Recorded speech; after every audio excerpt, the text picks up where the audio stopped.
Well, hi there, YouTube. Welcome to the Stratosphere Lounge. Wait for the feedback to disappear in a second here. Oh, wrong one.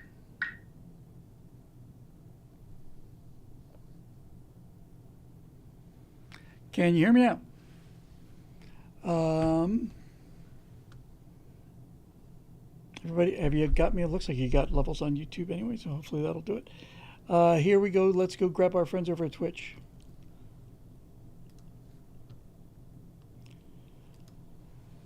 Hi, everybody. Welcome to the Stratosphere Lounge. I'm your host, Bill Whittle. Been busy Billy, and got some fun stuff to show, and just on fire with all of these new tools,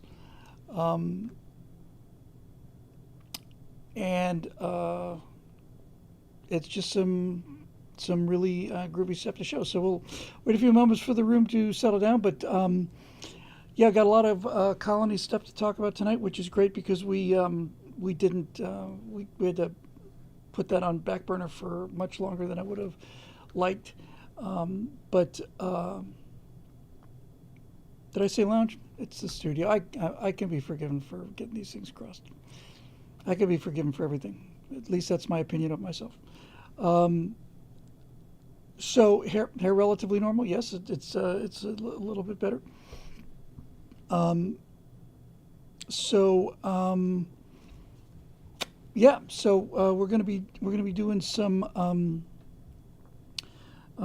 colonies chatting tonight, and I've got a 7 minute 7 minute deal now. People in the chat section are talking about a Russia attack changes warfare entirely. It's huge. I haven't heard anything about the Russia attack, so I'm afraid. I'm going to have to catch up on that a little bit later, and we'll have plenty to talk about on Thursday night. So I haven't heard anything at all about it. First thing I heard was here in the comment section, so doesn't sound like particularly great news. But in any event, there you go. Let me just bring up the chat box for YouTube here, and we're on our merry way. Yeah, I've got a lot of. Got a lot of stuff done, a lot of stuff I really like actually, and so let me just do this, and now I can chat. Yes, fantastic. Okay, so I think at this point, it's pretty much official. The I saw. I got an email. I have a motion capture suit back there from a company called Rococo, which does a pretty good motion capture suit. And I never ever really got a chance to really fully utilize the motion capture suits that I had.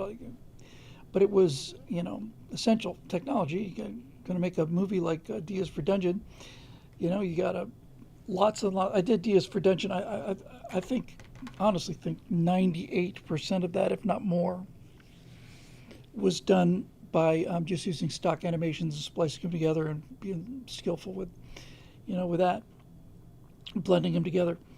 But got an email from Makoko saying, I don't mean to bash anybody because I'm fans of everybody on the team here. Everybody's been doing amazing work. But I saw an email saying, hey, Unreal Engine and Rococo have really upped the game. They've got single camera motion detection, facial motion capture. Up until recently, facial motion capture had to be done on the iPhone because the iPhone uses 3 cameras to get depth on your face so that you can't fool the Face ID to unlock your phone. This is a couple years old now, and then and so I went to see this little demo that showed up in my email, and it was worse. It was just doing facial motion mocap off of a just a webcam, and but they were raving about it, and I looked at the metahumans, which I had lived and died by, and I just, when you see what you're about to see, I just went oh.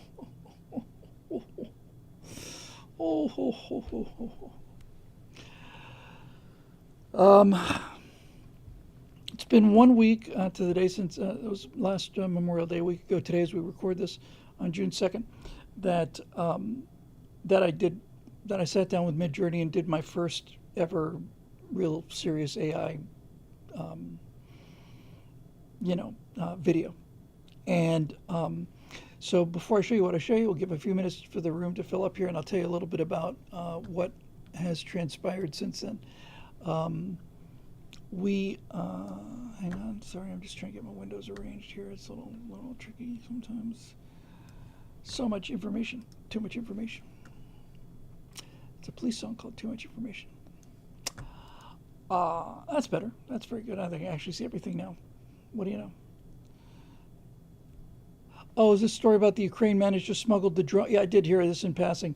Put 117 drones on the backs of trucks, put them at the base of Russian air bases deep inside Siberia, and then the drones flew out and took out a bunch of bombers, right? Uh, yeah. Okay. Well, you got to give this. There's a lot of things that I give to the Ukrainians. It's. I am. It is a. It's a Trojan horse, right? I mean, here, have a house. Oh, you don't need to look inside. Everything's fine. What could possibly be inside this wonderful gift or whatever it was? They took out 1/3 of the Russian nuke bomber force. The thing you got to hand Ukraine, man, and that is that they are playing this war really, really smart. They took out the flagship of the Baltic Fleet. They, with the drone decoy to pull the ship's anti-air defenses off of the actual incoming strike. It's a 21st century thing. But anyway, we'll talk about that on Thursday. So I want to kind of stay on topic here with this. So let me just go over for some of you who may be new. I'll just a super quick recap of the Colonies. It occurred to me quite a long time ago. I've always wanted to do a science fiction, real hard science fiction series, and I've always felt, especially in the last 10, 20 years, that there's a gigantic hole in the culture where Star Trek and Star Wars both used to be. It's hard to believe, actually, that the two of them came together so relatively close in time. Star Trek first episode was 1966, and Star Wars was 77, so 11 years between the birth of these two franchises. But they've basically filled the space since then, and I don't think I've ever met anybody who loved Star Trek and hated Star Wars or vice versa. But people tend to have their preferences, and you probably by now figured out which mine is. But that iconic franchise, has remained unfilled. There's been a lot of attempts, noble and otherwise. There was a while there where The Expanse was starting to chart a little bit on people's radars and stuff, but I don't think The Expanse ever really had the writing chops to really. I'm talking about the TV show. Oh, you didn't read the books? I didn't, and I'm not going to. But Battlestar Galactica, the Battlestar Galactica reboot was really good. Now, you're never going to really fill those shoes on some level, because everybody watched Star Trek because it was on NBC TV. I'm not saying everybody watched Star Trek, but basically,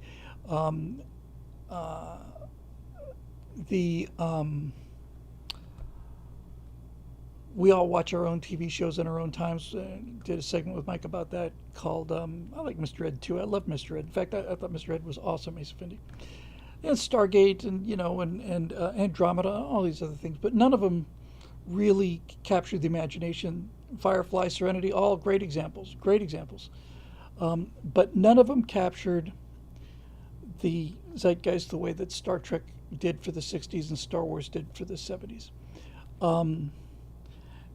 And I've always felt that there was a big hunger for that, and that in order for that to work, you would have to have a certain number of fundamental ingredients, which are things that I put together for the Colonies. First of all, it doesn't have to be crazy hard science, but it does have to be something different. It's got to be something different, and you got to know what the selling point is. Star Trek's selling point was hope. Came out in the middle of the Cold War. and showed that people could get along. I mean, that was one of the biggest achievements of Star Trek. Was, let's not forget, when 1966, you had a Japanese helmsman. That was 20 years ago. It's like having a Al Qaeda helmsman in a show today. Um, so there was that, and obviously the whole thing with Uhura and the racial tensions and all that. And Chekhov, who was at the time, a Russian who we were in a deadly life and death struggle in. And so it was Star Trek is basically about hope and kind of the excitement of new worlds. And Star Trek had science that was the science in Star Trek was hard enough so that sci-fi science nerds, which are pretty strong Venn diagram overlap there, felt like that this was achievable, that you could build this stuff. They talked about the warp drive like it was a real thing. No one's ever talked about the hyperlight drive in Star Wars. I mean, you'd occasionally have Han Solo throw a wrench at something and it would suddenly start working or something. But nobody really got into how the hyperlight drive works in Star Wars, because you don't have to, because Star Wars wasn't about hope. Star Wars was about fun and adventure, and Star Trek was a different kind of adventure. It's a lot more intellectual adventure really than Star Wars. But Eric Blake says Star Trek inspired so much technological innovation, everything from the communicator and the cell phone, and diagnostic beds in hospitals. You just go on and on and on and on and on. And so if you're going to fill shoes that size, which are as big as, culturally, those are as big shoes as you can fill, you got to do something that makes people just go, wow. And I think a good example of this was The Expanse, where they tried to keep the physics pretty real. As far as science fiction shows go, I would say it was making a major effort to try to keep the physics real. I just didn't particularly like the show. I watched every episode of it. I just didn't particularly like the characters, and I certainly didn't like the universe. I just didn't.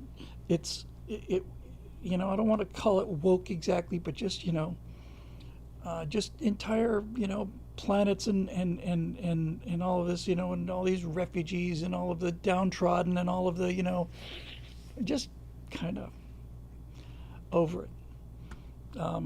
I like the commander, okay. I've forgotten his name now, James, whatever his name was, I think it was. Although he looked like he didn't look like he could bend a spaghetti stick. It's okay. I liked what's his name, see, that's how much I remember about it. I watched every episode of a show I don't particularly like. I watch a lot of things. I was just talking about the Expanse. I just didn't think it was, particularly well acted, and they had all the, Earth is dying and so on. So if you're gonna fill these holes in the pop culture, because those are gaping holes there, then you get a bunch of boxes that you have to check. And I think that what the original Star Trek proved, and I'll grant this to Star Trek Generations and Next Generation, and I'll grant it to Deep Space Nine. I'll grant it to Voyager and Enterprise, but I won't grant it to the other ones. They had good dynamics between the cast members, that you cared about the cast members, and over the course of time, you got to love the cast members and their interactions and so on and so forth. So, and to me, in the original Star Trek, that's just that the Kirk, Spock, McCoy relationship is just a perfect triangle. A triangle is a extremely rigid shape and construction. You build trusses out of triangles because triangles are rock solid. You ever nail a square together? A square box, it'll do this, but a triangle, nope. That's because the total angles in a triangle are 180, but the total number of angles in square are 360, and I've never for the life of me been able to figure that out. Somebody will explain that to me later.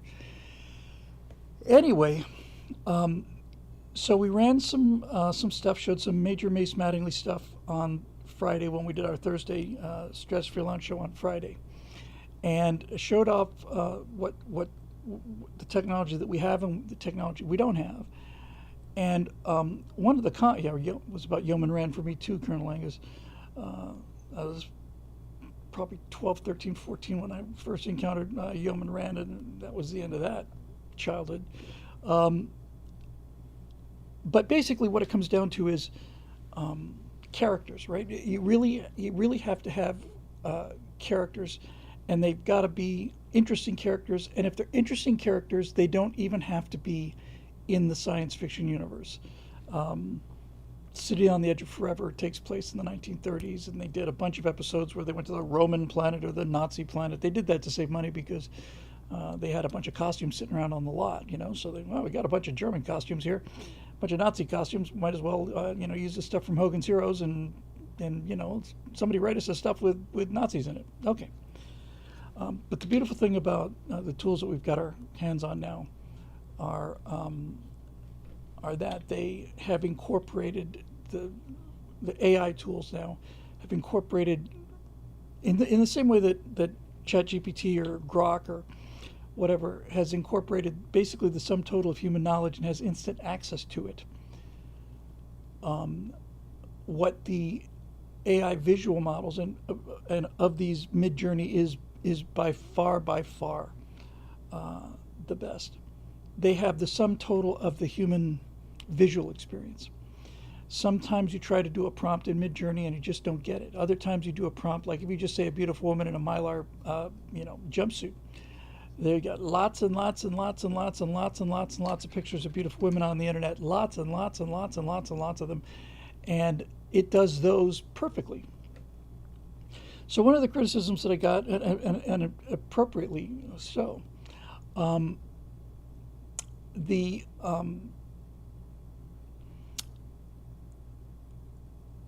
of the criticisms was that everybody was too good looking, and I thought that's true. And so we did that show on Friday, and then a little bit on Saturday, but a lot on Sunday. I started working on characters that looked more like what I wanted to see in the Colonies, because I want the Colonies to be a very gritty, hard-edged kind of tough sci-fi. So before I show you this 7-minute sizzle reel, I want to explain to you how this process works, where there's a feedback loop between writing, casting, budget, art design, all of these things. So I set out on Sunday to do a couple of non-standard faces, not just working class faces. And I did do a couple. I did a couple hundred. And in those couple hundred, I've got a fun little joke. I can't tell you the joke until after I show you this, so after the joke is over, I'll show it to you. But you can't do 100 faces or more. As these things were iterating and iterating, the most believable faces just started to come out, and I would iterate and iterate, which means slight changes or major changes, or you'd see things like 3 of those are garbage. Let's see 4 versions of that. Number 3 is okay. Let me 4 subtle versions of that, and you just kind of work your way around till you see something that you actually like. Well, what I ended up doing was I put together a frickin' menagerie of working class faces. A lot of them, workers, and there's a couple of sci-fi tropes. I know I'm a little all over the place here, but you'll get the picture if you just hang with me long enough. What I was getting very masculine figures. I was getting very masculine looking faces, the ones that I thought were believable, right? That I thought looked real, photographic real, like let's get the cameras rolling real. And so this is where the art direction process and the casting process and the writing process formed this really cool feedback loop. So I started working on the backstory, started working on the lore for the colonies, and I thought to myself, okay, so the reality is these tools that I've got now are building me characters that look very masculine. First bell that went off in my head is, ding, ding, ding, ding, ding, ding. This is great. We live in an extremely over-feminized society, a way over-feminized society. So how do you turn this into story, specifically backstory? You don't want an opening, you know, in 2007, you don't want that, but you're going to eventually want to have to explain this. So if I've got a movie or a TV show, TV concept, where everybody in the TV concept, where the men are strong, big, strong men, how do you get from where we are now in 2025 to where we are then in 2259, let's say, when we start? Well, it occurred to me that right now in 2025, we're seeing it rapidly, and when I say rapidly, I mean just it's metastasizing. What AI is doing is AI is taking away non-physical jobs. AI is eliminating, and I'm happy to talk about the political ramifications of this, but I think it's just what's happening. AI is taking away jobs like accountants, lawyers, middle managers. All of these office jobs are going away because AI is good at these kind of jobs. And this led me to like a meta realization, because we've moved from the hunter-gatherer stage, then we went to the first great change in humanity. We became an agricultural society, so we became a species of farmers. And then we went to the industrial era, where we became a species of machine workers with hard physical labor and all the rest of it. Then we went for the information age, where we all got soft and we all became graphic designers and baristas and worked in HR. And then I thought, I hadn't realized this, but what AI is going to do is AI is going to pull humans out of the information age, because AI is information. It's information control. So as society advances, the people who are going to be out of a job are going to be office people. They're going to be the ones who are going to go fast. If you're thinking about job security, and you're either a plumber or a construction worker or a mechanic versus a middle manager or a lawyer or a programmer, I can tell you who I think is going to have their job longer. Now, Air Techie says you still need people to build and train the AI. Yes, but we're working 250 years in the future. AI will take over jobs that are mental jobs, but they won't be able to take over the physical jobs. Now you'll say, oh, well, what about robots? Well, some of the scenes you're going to see take place out in the, Geek says, you still need people to design the robots. No, not really. The robots are going to be designed by AI, and they'll be built by robotic factories. But here's the thing. Let's just stay with me on the track here, okay? Stay on track. Let's take something like Atlas, which is Boston Robotics' humanoid robot. And it's able to pick up things and stack things and lift heavy things and do all those other things, right? And working in factories and things like controlled environments like factory floors, yes. And AI robots like, what's the name of their dog? Is it Spot or whatever they call their four-legged dog? It can go over unreal terrain, but it doesn't have the ability to control them. So here's what I'm basically trying to say. Yes, there will be lots of robots, and robots will do things in relatively predictable environments, like it'll be able to stack things and unload cargo and do all these other things. But I don't see a robot being able to do what a guy working, what a wildcatter does on an oil rig. Because if you've got the ship is constantly in motion, I'm not saying the robots can't balance. I'm just saying they don't have the flexibility that humans have. Humans are tremendously flexible and adaptable creatures.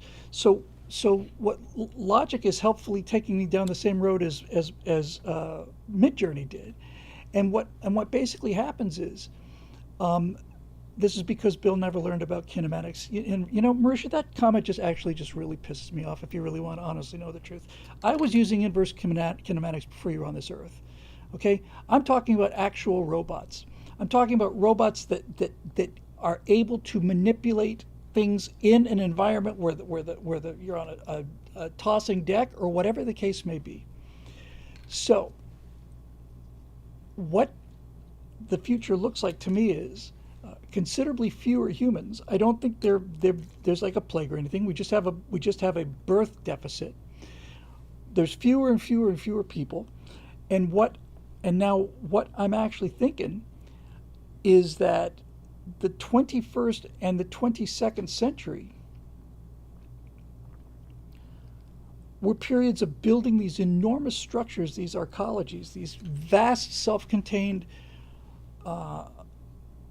There's a term for it. I don't know if it's called a dark factory or a lightless factory, but basically what they're saying is pretty soon factories are not going to need lights on the inside of the factory. It's going to be a sealed building, and what goes on in there is robotic construction of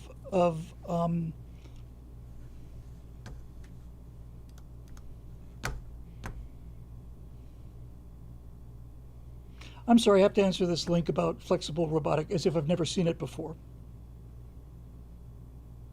Yes, Atlas just got up and did what Atlas does on a flat surface, and I get it. I've seen this before.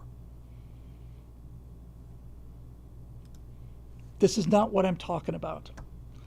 This is not what I'm talking about, and you'll see what I'm talking about in a minute. Robots have to be maintained. Robots have to be repaired. Robots have to deal with all of these things. It's just a different world. So I'm looking at a world 200 years from now where the human population of the Earth is down around 1 billion.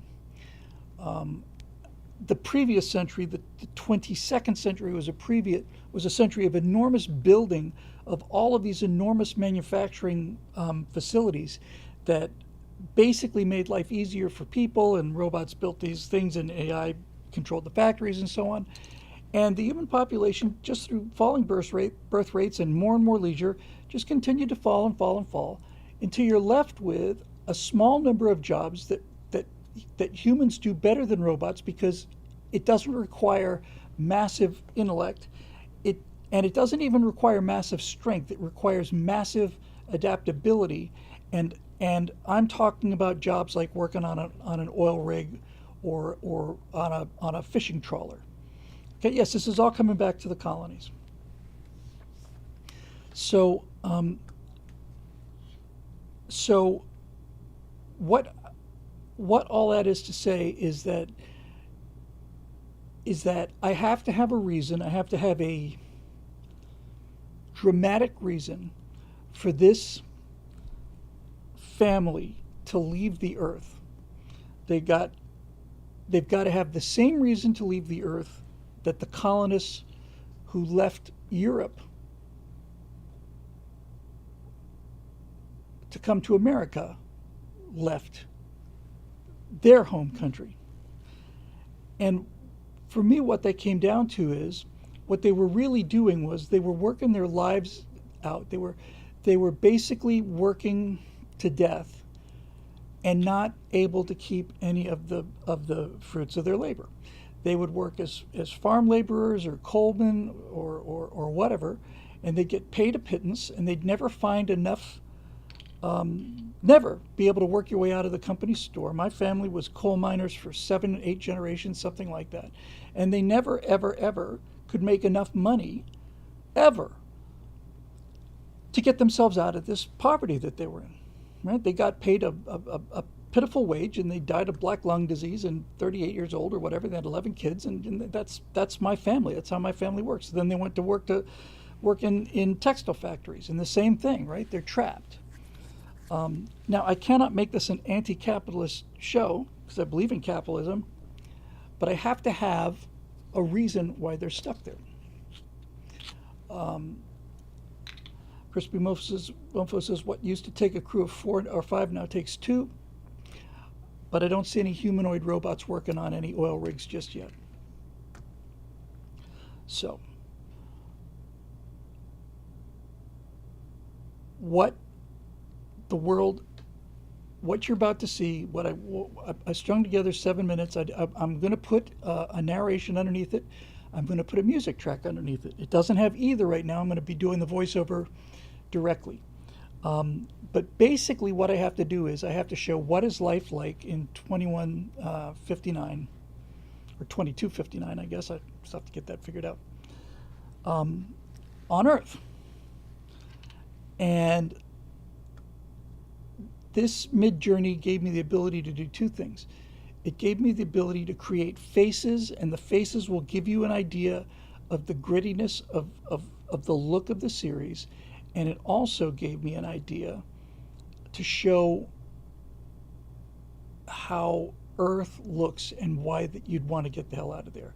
Now, the last thing I have to say about this is an important point, and that's why I made the first couple of clips in this video, what I made them. I will be damned and go to hell before I will add to this science fiction trope that says the Earth is dying and we have to go someplace else because we can't live on Earth anymore. I've seen it so many times, and it is so absolutely ridiculous. I think you can play with Midjourney for free, Roadrunner, or for a certain number of renditions. By the way, a quick aside, Natasha said it would be Natasha's idea. She said, you ought to show people how you make these things in Midjourney. So that's what we'll do. We'll do a screen capture, and I'll have the webcam on, and Natasha will be here with an iPhone, and we'll make some images, and we'll make some characters. Okay, but what I will not do is, and the Expanse starts off with watching the sea levels rise, and they build a wall around New York, still waiting for that sea level to rise. Latest I've heard from climate scientists is that we're beginning our descent into a new ice age, which would be, I hope I live long enough for that to become accepted wisdom, because I'm just looking forward to going out laughing. So what I'm doing is I'm basically saying, no, the Earth is fine. The Earth hasn't been better since humans industrialized. The Earth is great. It's just that lots of people don't live in nice places on the Earth, and they don't have nice jobs. Lots of people are stuck in these dead-end jobs. And this is kind of what happens in Europe. It's like we've got some people will have the courage to get out of dead-end jobs because they see no hope for their family, they see no hope for their future, and they're going to take a chance and take the shot and go. So that's what I have to set up. I don't think I need any more setup for this, other than to say that the first shots you're going to see I did this afternoon in the space of about it took me about 2-3 hours to do the first set of shots, which is a series of sailboats. So when you see the title, this is all going to go into the sizzle reel for the Colonies Kickstarter. What's life on Earth in 2259 as the story begins? The first thing that's going to come out of the narrator's mouth is going to be, well, first of all, the Earth's a real nice place. Oceans are clean, the air is clean. You're going to see all sorts of beautiful images of the ocean and the water and stuff. And then the narrator is going to say, and I'll try to repeat some of this, narrator is going to say, now, these things cost money, and that's always upset some people, but you can work hard and get money. The problem with this kind of lifestyle, with all these yachts out there sailing, is that it doesn't just cost money, it also costs obedience. I don't have the dialogue written, so I'm rambling on, but basically what the initial narration is going to say is that the problem with life in America 250 years from now isn't that you can't work hard to be rich. It's that you have to, if you're going to live this kind of lifestyle, You have to work hard enough to afford the stuff, but you also have to kiss the government's ring. Everything depends on your social score. You got to be in the 900 club in order to have this stuff. And it's not enough that you go out and make enough money to be able to buy a boat or a car or whatever. You got to be in the 900 club. You got to have a social score of 900 out of 1,000 or higher, or else you simply can't do that. And the narrator is going to say, a lot of people don't have a problem with that, but some people have a big problem with that. Okay? So what they're rebelling against is, they're not rebelling against capitalism. It's not a rich versus poor. It's a connected and obedient versus the independent and the rebellious. That's what's driving people out. That's it. You got it right on the money. Roger Ramjet 59 says, I'm not bending the knee. The Colonies is a story about those humans on Earth who decide they're not going to bend the knee. They're happy to work crummy jobs until they make enough money, but they are not going to bend the knee. It's pride. So the Earth isn't dying. Earth is doing just fine. But people don't want to live here. And the main reason they don't want to live here is in the previous century, that'd be the 22nd century, they built these enormous things and then they just walked away from them. Earth is just a giant junkyard, and most of the jobs on Earth are salvage jobs, just tearing these things up and cutting them up and putting them into pieces. So I get to destroy a bunch of tropes. I get to destroy the overpopulation trope. Didn't happen. Get to destroy the we've run out of oil or energy trope. Didn't happen. Get to destroy the world is going to die because of global warming. Didn't happen. No. We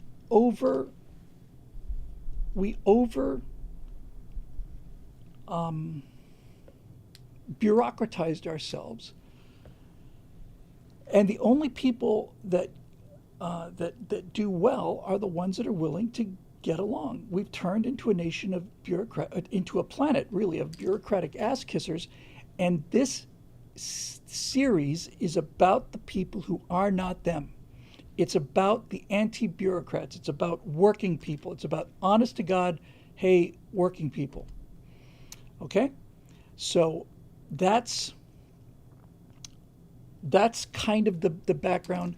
And now what I'm about to show you will make some sense, because now I wanted to show you something where you see working class faces.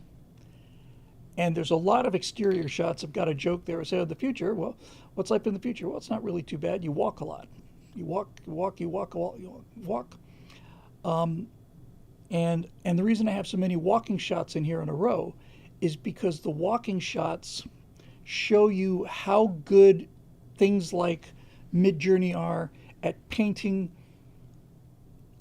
the environment. For example, I probably put in too many. I probably got 11 consecutive shots of workers just walking to their shifts. But what I'm really showing is not people walking.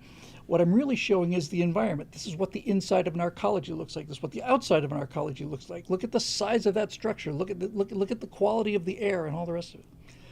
Okay, I think at this point I'm probably explained out and I'm ready to run this thing. So it's about 7 minutes. There will eventually be music and narration. There's neither of those here right now. But I'll just do the narration. And remember, the first shots you're going to see are shots that are designed to say, no, the Earth isn't dying. The Earth is fine. It's that in order to live the good life, you got to be rich. And if you're willing to become rich, you got to become rich, and you got to vote for the right people, and you got to know the right people, and you have to pull the right strings, and you have to do the right favors. You have to be a bureaucrat. That's it. It's the over control of the state. That's what they're running from. Ready? Okay. I'm going to try to keep these as close to sync as I can, and I think I can get them pretty close. I'm going to be talking about the Twitch stream, but yeah, I put it over this, so I just put it over this. It's just going to run. So there's no audio. It's just plain this. Ready? Yeah, that's a great line Roche's got. We saved the Earth, but we destroyed our humanity. Right. We became a nation of mask wearing, take your vaccine, you know, sissies. And the working people, the regular, this is a story about regular people. I'm a populist. And so when people said, well, your faces were all so handsome, well, they're not so handsome this time. Towards the end of this, in the radiation areas where they're doing some salvaging, you're going to see two characters, one in particular, who almost looks inhuman. He really looks almost inhuman, looks like a monster. Remember that face. I'll point him out to you, and I'll show you something clever and kind of fun about that when we get done. Okay, ready? So again, the first beat is that, well, what's life on Earth in 2159? Well, this is what it looks like. Ready? All right, and here we go in 3, 2, 1, go. No, life on Earth is beautiful. The oceans are clean. The air is clean. You can have a lot of fun out there on Earth in 2159. Problem is not that you have to have money to have this stuff. You certainly do have to have money to have this stuff. But you also have to be able to take a knee to the bureaucracy. You could live the good life on Earth. You just have, not so much what you make, it's who you know. So that's not the problem. The problem is very few people have these kind of connections. And so what happens to those people? Well, I guess it all depends on where you work. Most people work in these arcologies, and if you work in an arcology, you get to do a lot of walking. A lot of walking. Did I mention you do a lot of walking? Yeah, their entire lives take place inside these gigantic metal structures that have been prefabricated, that are approaching 100 years old. And most of the work they do is maintenance and salvage in order to keep these things going. That's a great image, man. Stuff is just fabulous. So this is what the future looks like. Sometimes you work in an environment that's just really, really hot and you need protective gear, but that just depends on where you are on work and your luck of the draw. As you're walking to work, most of the time you can breathe the air. Sometimes you can't. Sometimes you need environmental suits. Sometimes you're going into areas with lots of poison, lots of contamination and radiation contamination. But generally speaking, most people work on these giant machines that are been producing pretty much everything since the beginning of the time. So, if you work outside as a worker, maintenance guy, repair guy, it's not the end of the world. There's worse ways to go through life. People that work on inside are busy working on repairing robots, repairing their machines. They're having discussions about the best way to do things, just like we do today in our offices. They're monitoring the controls of systems for air conditioning, electricity, water supply, and all the rest of it. They're having conversations after a shift to see if they want to go out for coffee, or having a discussion about maybe the best way to solve a specific problem, just like we do today in our regular offices. They're talking about technical problems and technical solutions to problems. And they're correcting errors on the part of young people and trying to make sure that nobody blows everything too badly. A lot of repair work done in that century, lots of machines that constantly need fixing, engineers constantly talking about and arguing about which way we're going to be building things so much as tearing things down. Got to monitor all the devices and stay in there, and you've got your life, and you walk through the hallways and you're checking for failures and leaks and so on. It's not great, but those are people who work in nice jobs. What if you work a place a little more dangerous? What if you work at a place like the offshore oil refineries? Well, that can get a little bit nastier. Because if you're working in a place like this, you don't have a chance for 118-pound girls don't do this kind of work. This kind of work is the work done by men, real men. It's dangerous, nasty, exhausting, awful work. And it requires guts and skill and a great deal of courage and physical strength and perseverance and toughness. It's scary out there. It's genuinely scary. People lose their lives out in conditions like this all the time. This is not something for little children to be out there doing. Snowflakes don't go out there and work on places like the North Sea oil refinery complex. This is where real men work.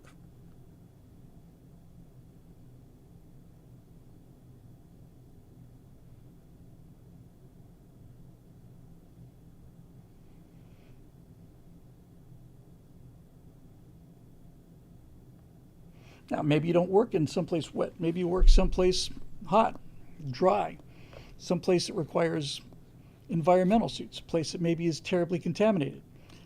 Maybe you work in a salvage yard out in the middle of Nevada, let's say. That kind of work is miserable and dangerous, and it also is not the place where women can find themselves gainfully employed. Takes its toll on people doing this kind of work. Gives them the 1,000-yard stare. They're in danger all their lives. They know they're being contaminated and poisoned. They know that their lives consist of just breaking things down. But that's what they do. That's their job. This is the job that humans do in the 2200s. This is what young men find themselves doing.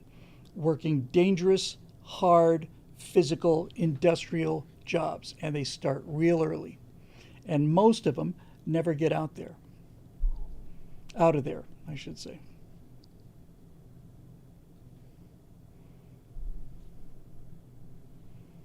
They're trapped. And when you get out in the radiation fields, well, these guys are not, there's that face, not going to live a super long time.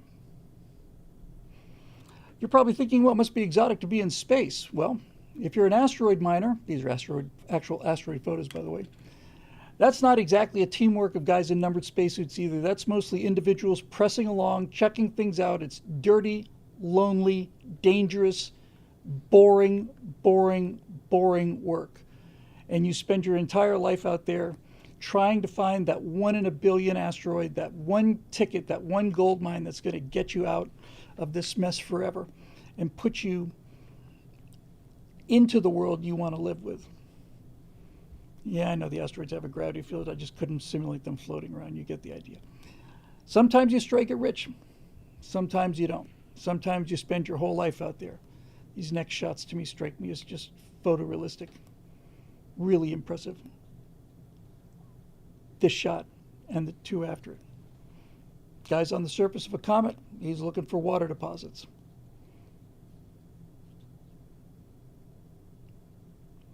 Yep, that's the romance. That's the romance, folks. That's the romance of living on Earth. But not everybody's willing to take the knee. Some people have decided they're going to get out of there. Some people have decided that there's got to be a better way. And they're going to take their families, they're going to take their wives and their daughters and their sons, and they're going to take a risk, and they're going to go out there and try and build a new life for themselves. So that's what I did with my Sunday.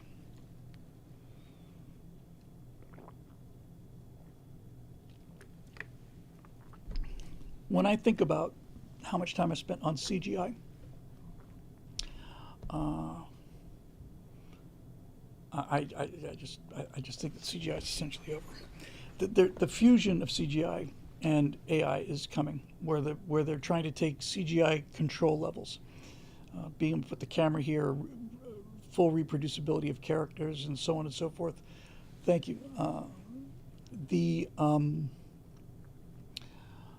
When you put music underneath that and you get the same kind of effect that you got on the Memorial Day thing, you begin to get a sense of what this world looks like. And I don't think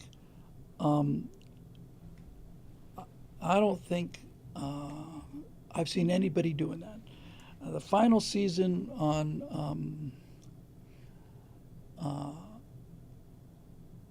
The Expanse, they went through their little Stargate thing or whatever, and they started setting up a colony, but nothing looked like that. They had to use practical sets, and nothing looked like this. These guys, there will be music, I just didn't have it today.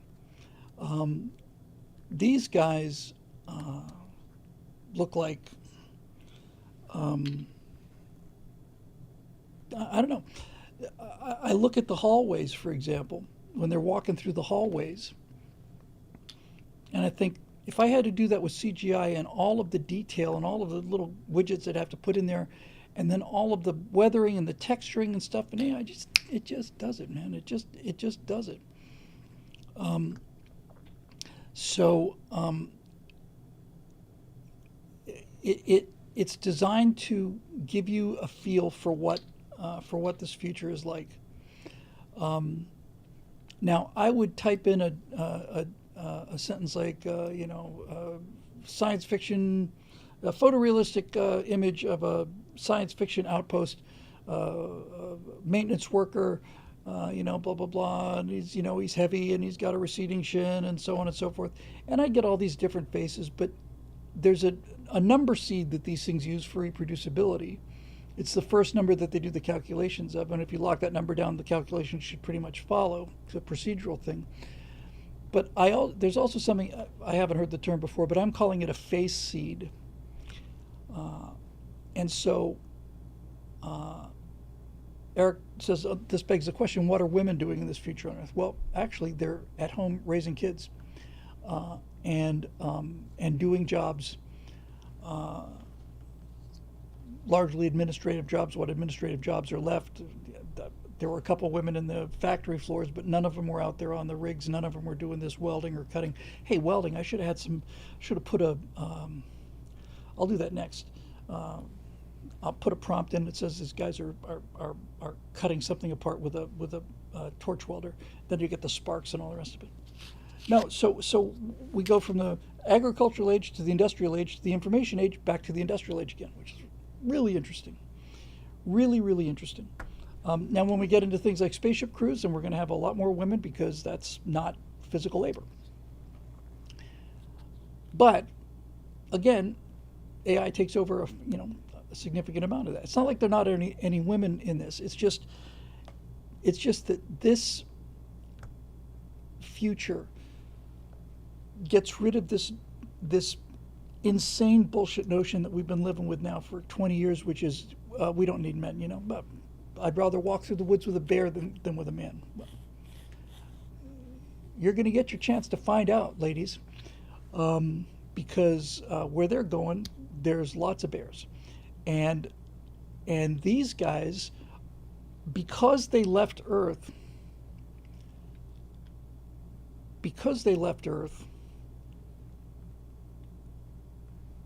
they have one thing in common, and that is that they're just natural rebels, and that's what the United States is composed of.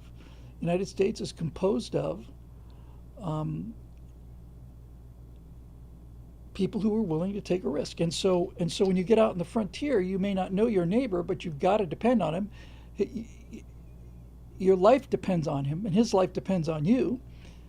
And you both know that you have one thing in common. We may have come here from England, he may have come here from Sweden, but we're both facing wolves and Indians and starvation and winter, so we've got that really tight societal bond that holds us together. So I was talking about using a face seed.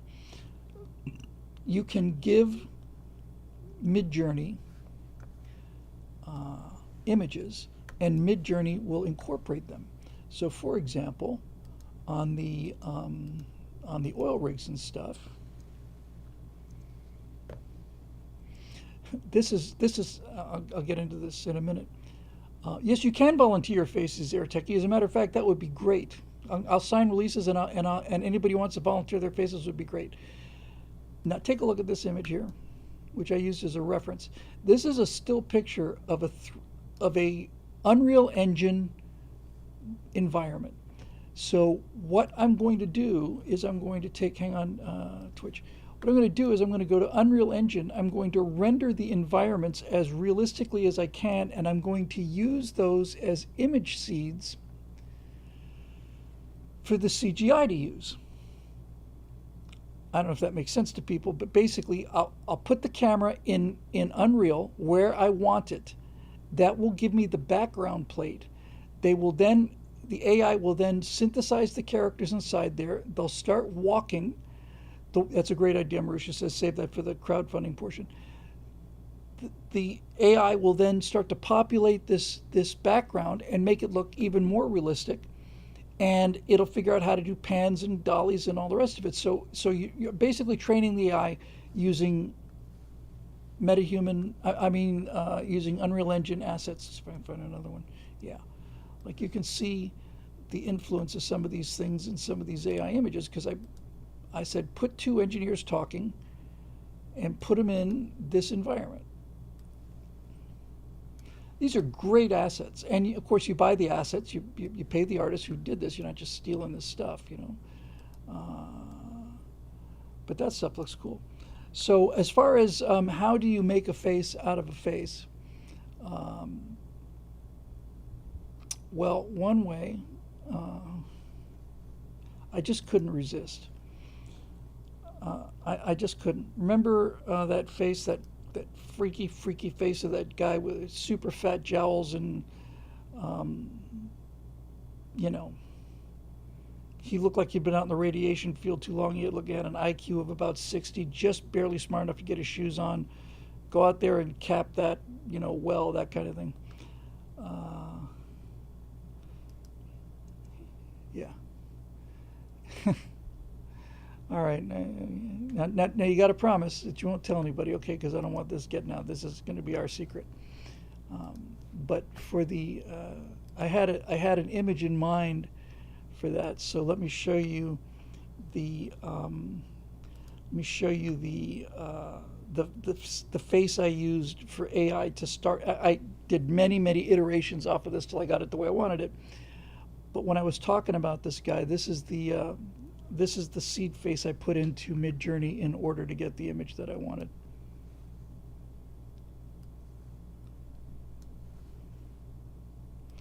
I'm a bad boy. I'm a bad boy. I personally do see the likeness. I don't care what people say. Oh, come on.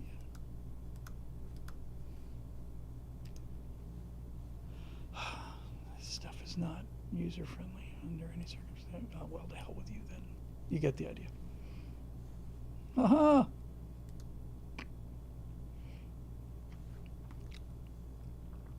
Yeah, AirTechie says the AI vision has more humanity. I kind of tend to agree with you on that, to be honest with you. Yep, I couldn't help myself. So that's basically how it works. You get a version that looks kind of like Mr. Stelter, and then you get a version that you kind of riff on that a little bit, and you move it around, and you say, oh, I kind of like this, and I kind of like that. And you're right, it's the same picture. You can't even tell that I actually made any changes. You're absolutely right. It's absolutely uncanny resemblance. I love this AI face. I love it. Love it. So, let's turn all these off. Why don't I? Yep, I'll get to YouTube. Yeah, the original guy, Brian Stelter's smile, this smile, that is a creepy sight, dude. Not the kind of thing you want to see late at night in a parking lot. Okay, so that's you. So you come over here. Sorry. So where did I put you? There you are. Okay, I want to turn you all off too. So anyway, that's kind of a look at the Colonies teaser, and give you an idea of my idea of what the future's going to look like and how it's going to play out, and manly men and girly girls, and it's not that there aren't any things for women to do in this, and it's not like they just baby machines. It's just they're frontier women. Right. So, yeah. Road Rider said, "How's the learning job on Midjourney?" Well, Natasha, I don't know if Natasha's watching, but we're going to do it this week. What we'll do is we'll just do a screen grab. I'll crack open Midjourney, and we'll make some characters. And Eric Blake says, the difference is the character you generated looks sympathetic. You kind of feel sorry for the guy, unlike the potato with the gassy grin. Yeah, gassy grin, I like that. Oh, I could turn. Oh, now Marusha has $1 million idea. I could take the faces of all the progressive pundits and turn them into working class monsters. I'll tell you what, we will do the show and we will do the screen capture, but just for the fun of it, because Marusha Dark has come up with $1 million idea. Let's just do one thing that I just had an idea for. Let's see, what would be an appropriate? All right, in the comments section, we're going to do one live. It's not going to take long. It'll be fun. In the comments section, what would be an appropriate role for Rachel Maddow? Yes, Dave Big Booty beat me to it. What would Rachel Maddow look like? What would she be doing in the future?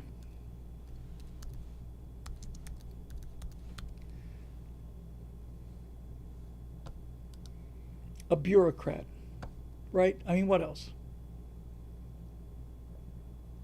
Got to be a bureaucrat.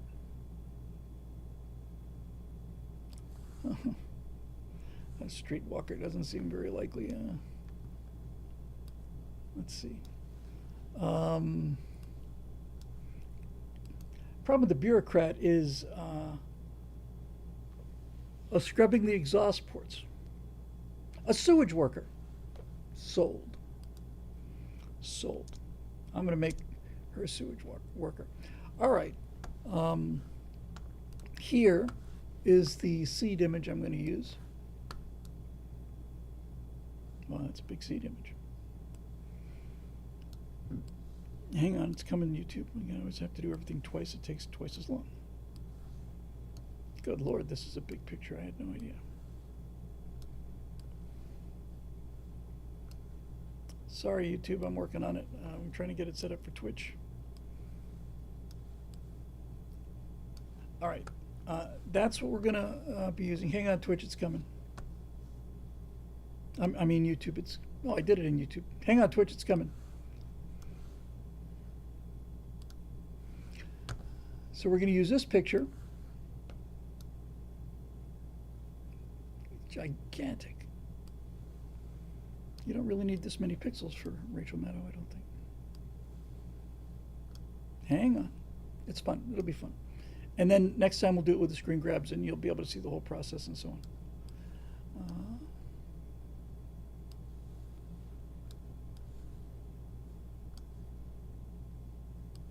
Now I'm not going to be able to pull down all the iterations and show you. So that's what we're going to use, okay? So we'll go into Midjourney. If I can find Midjourney.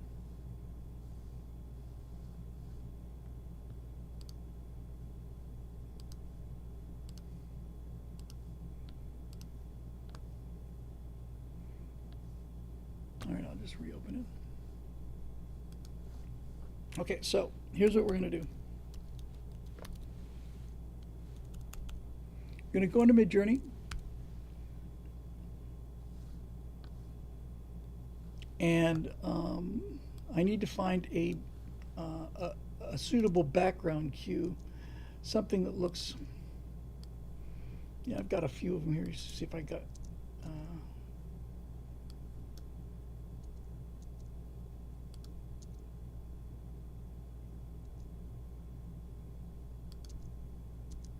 just want to find one that looks more or less like, it's not I don't need an exact picture. I just need something to give the AI an idea about what kind of environment I'm talking about.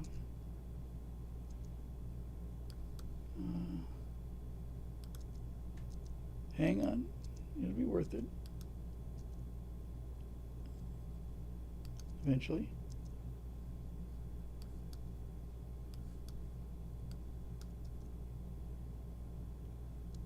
Oh, come on. All right, I'll just use this just to give it something. All right, so I'm going to go to Midjourney, and I'm going here's going to be the prompt. The prompt is going to be a hyper realistic image of a futuristic worker in a science fiction installation.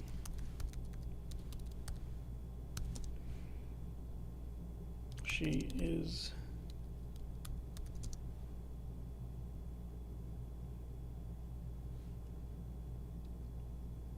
adjusting a sewage pipe which is gushing with human excrement. I'm having way too much fun with this. She is wearing a bulky padded jumpsuit covered in mud and dirt, we'll just say for the sake of it.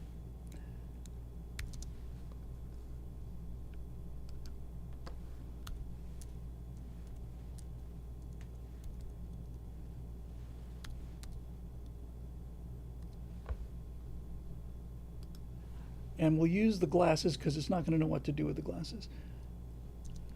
And is also wearing a streaked and filthy pair of protective goggles.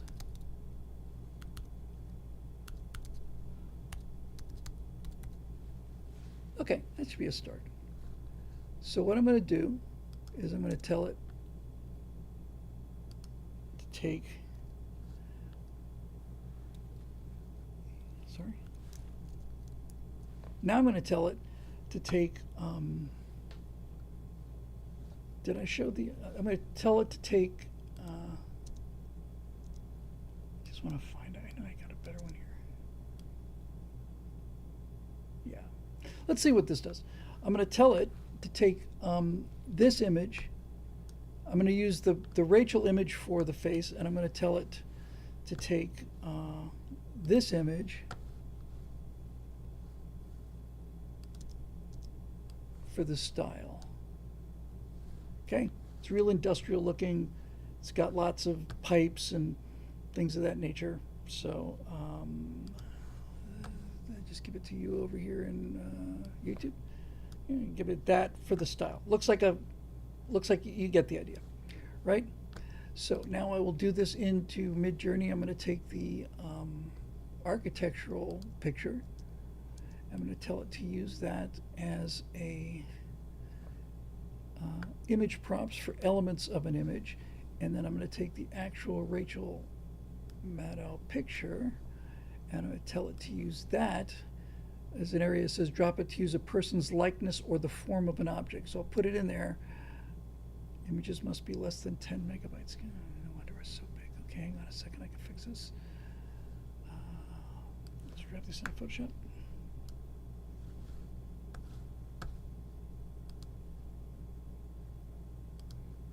How big is it? Wow.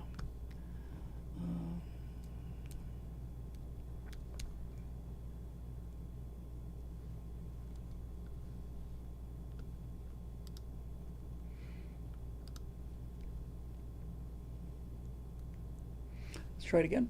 That image was too big, so just memory-wise. So let's take this and we'll put it in here for reference. Hooray. All right, here we go. We're going to press the magic button. Nobody knows. Round and round and round she goes. Where she stops, nobody knows. Probably have to do a couple iterations. I'll try and drag 1 or 2 iterations in there. The moderator is unsure about this prompt. It doesn't like the picture of Rachel Maddow. This is, okay, let's see if I can find a different picture of her.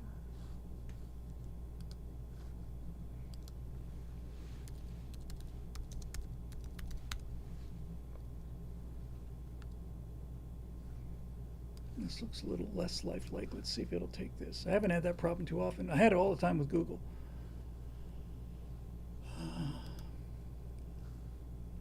We're going to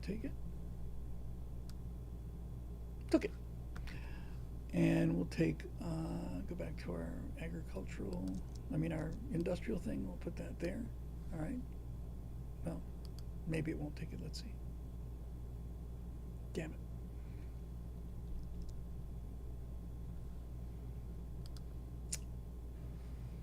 Okay. All right, here's what I'll do. You're not going to win. What I'll do is I'll take this. It says it's too realistic, so I'm going to take it into Photoshop. I'm going to add a little stylizing to it.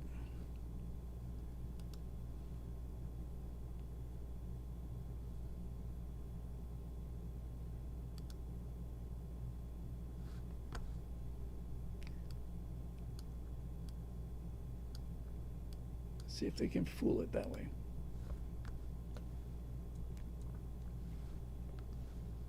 Still gets her basic features across.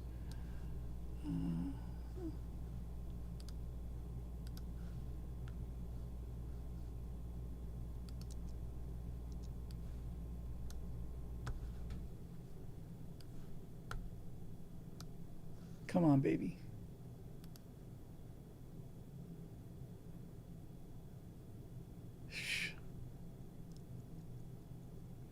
That's annoying. I haven't had this problem before. It took Stelter without any issue whatsoever. Maybe it's because he's so unhuman looking. All right, well, I'm not finished yet. I know this is kind of a dead air issue, but let's try this. Let's try taking,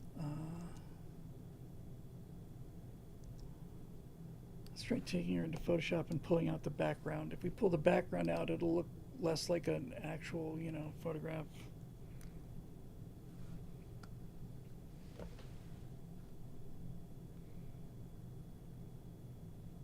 Is that a JPEG?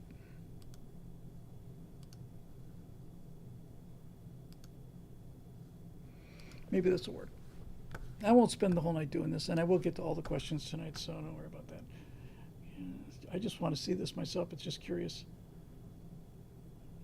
PNG.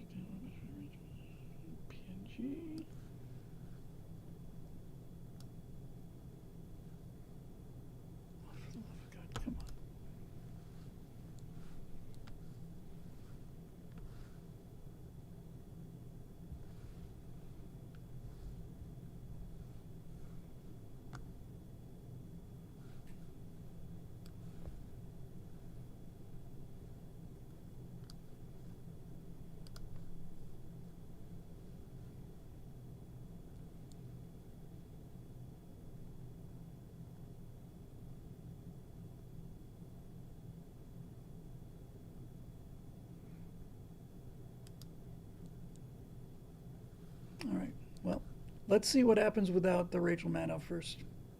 Then I'll try to text describe her.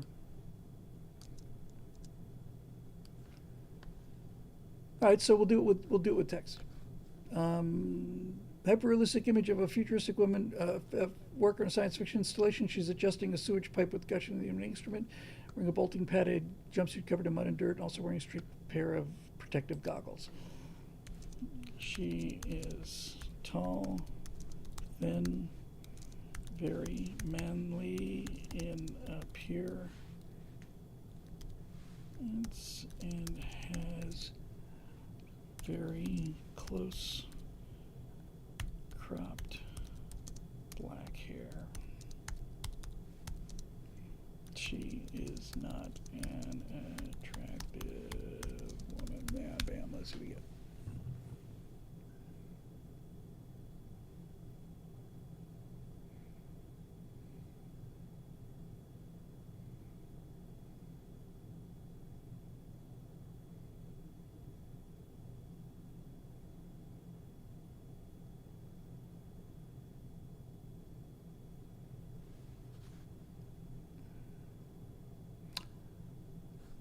Okay, got to make a couple changes. If I pull all these down, it's going to take me forever. So it gave her let's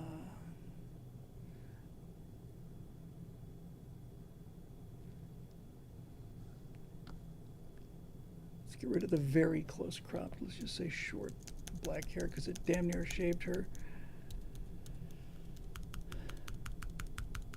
And the goggles are kind of things that are protective, we'll say round. Instead of goggles, I'll say round glasses.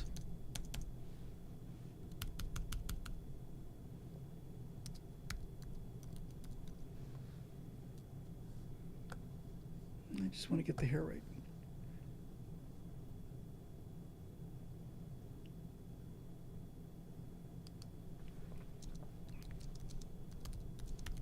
See if we get a little closer. The image is actually pretty good.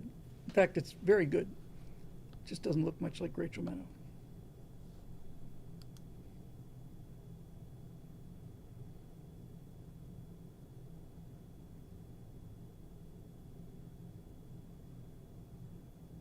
Oh, I forgot to put the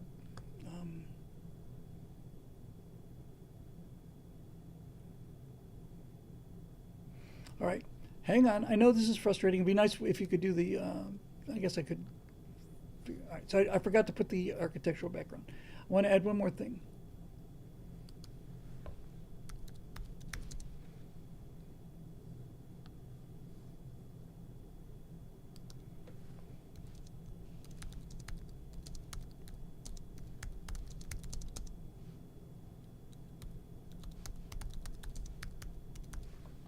Okay, and this time I'll give it the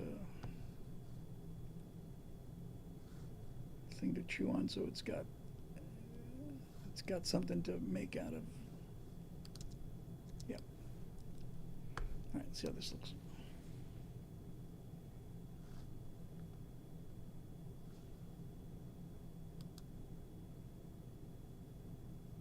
I'll show you a couple of the pictures that it did.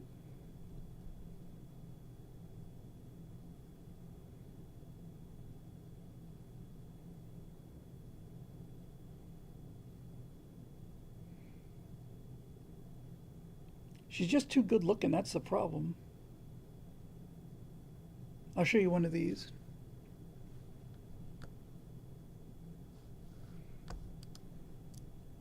So this is how we iterate the design and we get it, closer to what we want. Yeah, she's just way too good looking.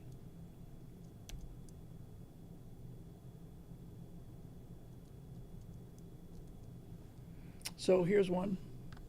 Just keep you amused so that we still have some audience members left by the time I'm finished with this little experiment.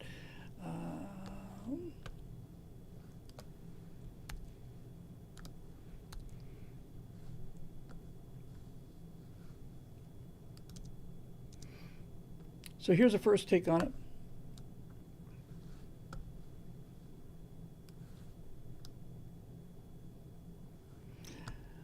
So what do we need?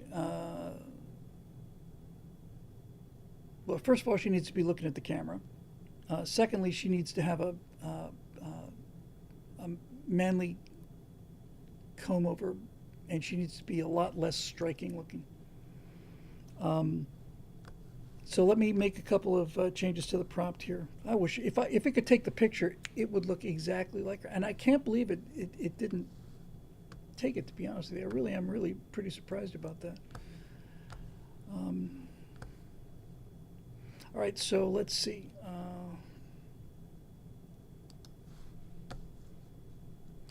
So we'll take these images and we'll iterate it as thin lips. No cheekbones. Whether she does or not, this.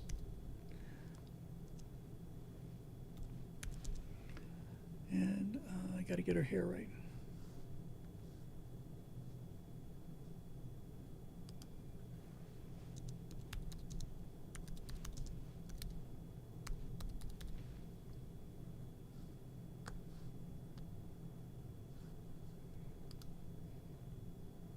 Add manly jaw to a description.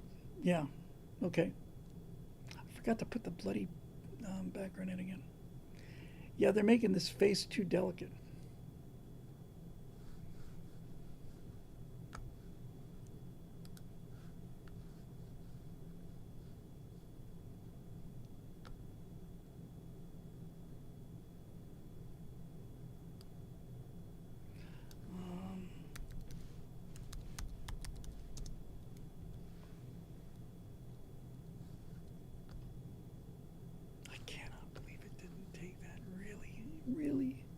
Because if it had taken it, it would just be over. I mean, it would just be right there.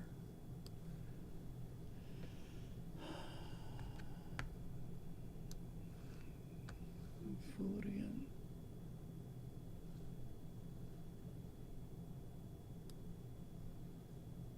Try one more.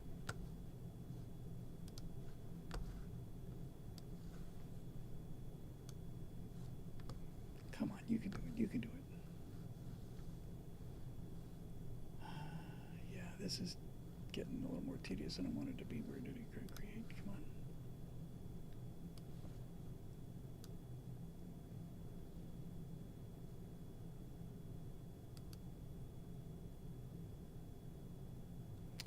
Failed again with that.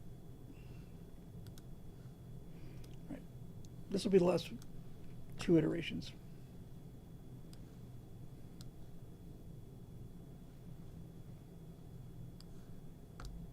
All right, here we go. Let's see what we got here. And I could certainly use some help with the try play softball. And I should have entered just it drives a Subaru Forester. That would have done it.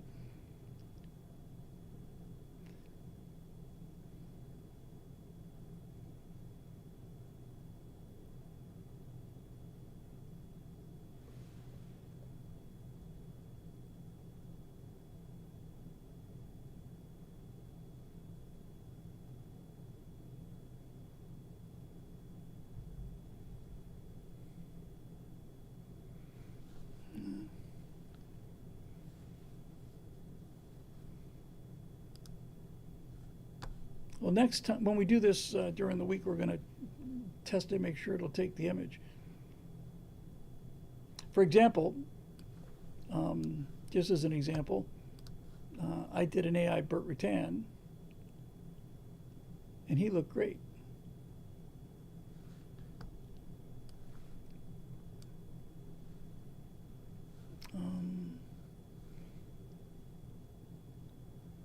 Pasty face, maybe. No makeup. Let me try those prompts, and then we'll move on. We'll go to the questions, because this can take a while sometimes. Yeah, let's see if it'll take.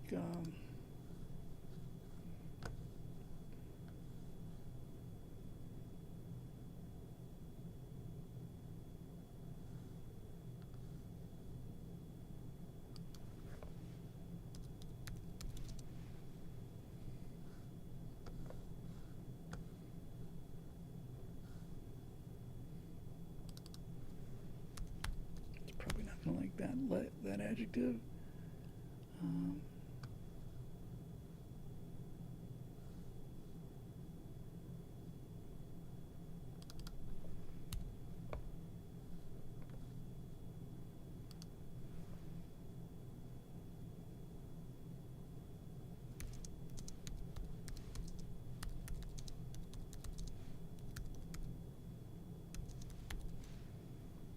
All right, last one, and then I'll show you what the results are, and then we'll move on. I've got so much junk on my desktop now, I can't even find the things I had 10 seconds ago. Where did I put it? There it is.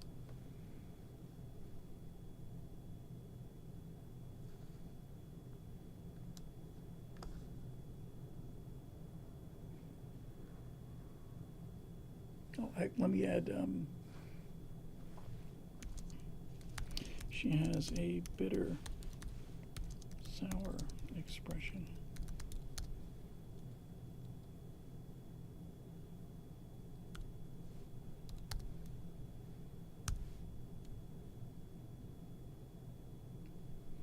All right, here we go, last one. Bada bing.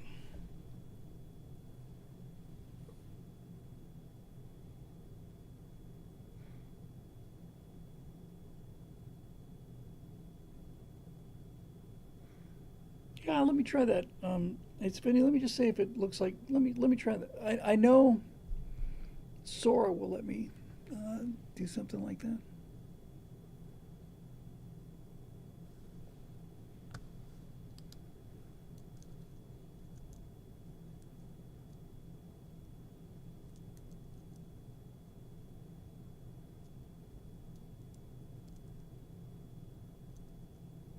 Well, like I said, folks, it always every time you take the car to the mechanic, the strange noise stops working.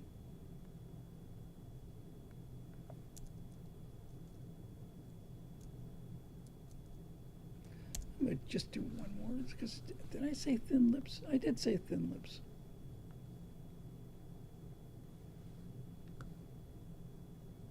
All right. Well, here's our winner. It looks nothing like her, but I will find a way around this. But to give you, but it's a pretty cool image. That said.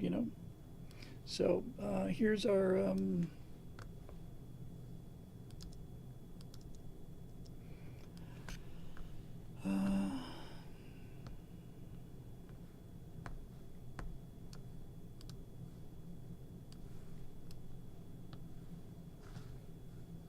Disappointing because I can't believe it didn't let me do the fusion face. I wonder if it let me do Hillary. Probably not. That's worth another 10 seconds.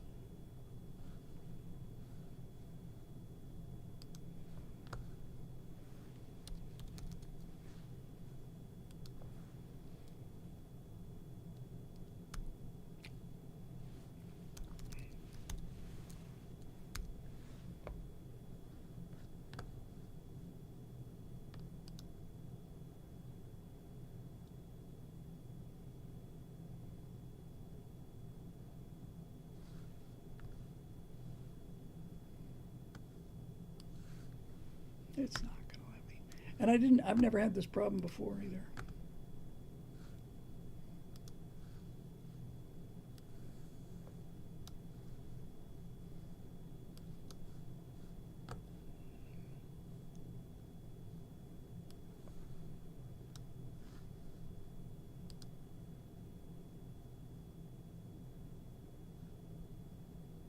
Nope. Oh well.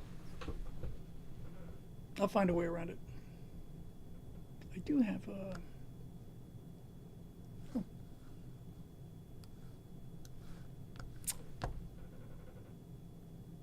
Yeah, okay, I can update this all night. Never mind, it just doesn't matter. Um,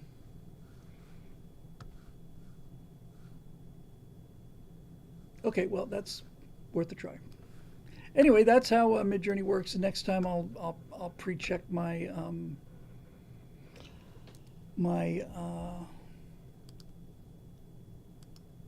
that's just a shame because when you can use it, it's just so cool. The question is, why did it take Brian Stelter? It must be because it didn't believe he was human or a real person.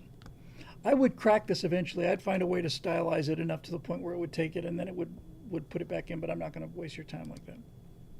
I'll waste your time in other creative fashion.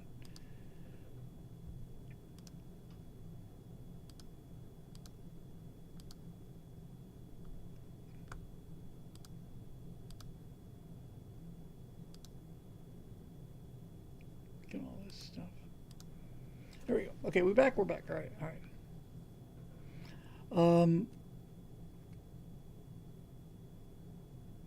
I will figure it out, and hopefully I'll have it by Thursday. So anyway, you get the idea.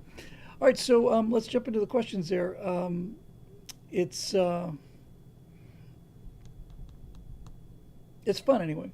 It's really fun. It's really given me problems. I've never had that with any other Midjourney thing. I've used other Midjourney examples, and it took them just fine. I took a photograph of myself and made stuff in Midjourney. Didn't I?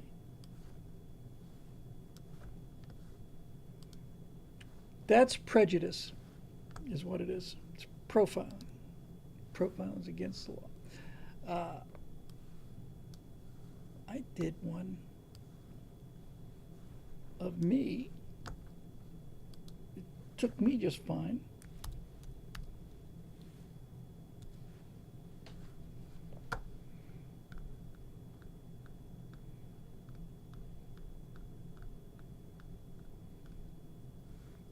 show you.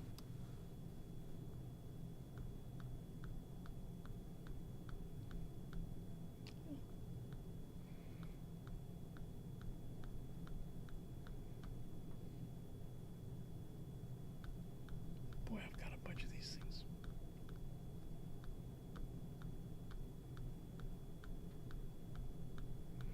Hang on, just so you can see that I'm not making this up.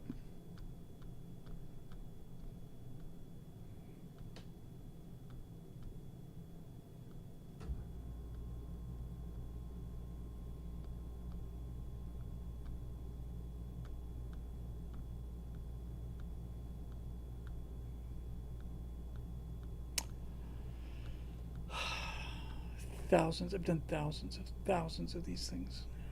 There's the Brian Stelter, worked just great.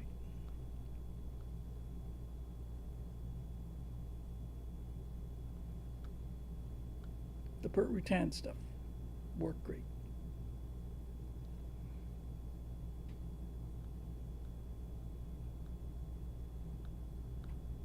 Here we go. Now these are variations. Find the one I like best.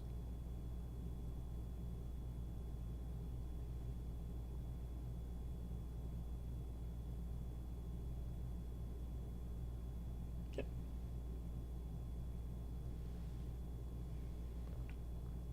It uploaded my picture, didn't complain, didn't cry. Now, it doesn't look exactly like me. I didn't want it to look exactly like me. It just looks enough like me.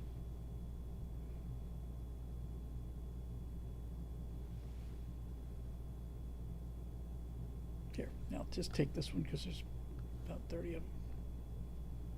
Not you. See, this is just so you can see how much this image prompt helps and how we would have gotten Rachel Maddow in one generation. Here's something I did with me as a naval officer. See, we know who that is.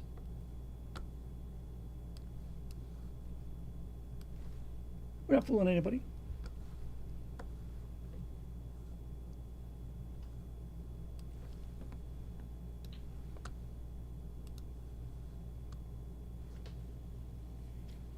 Okay.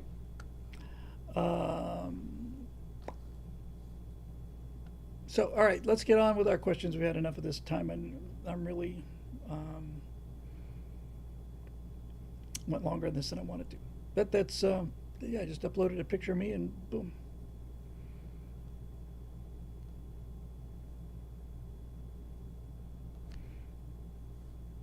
Gave me blue eyes, too, which is not anything I've ever had to deal with before. Kind of like the blue eyes, actually. If I told brown eyes, it would probably look a lot more like me. And the background is fabulous, too. I mean, just the background alone, to light that background would have taken days in regular CGI. All right, here we go. Let's get into our questions, and we'll dive in rapidly because we've got a faster website now. And I can turn you off. Turn me on, dead man.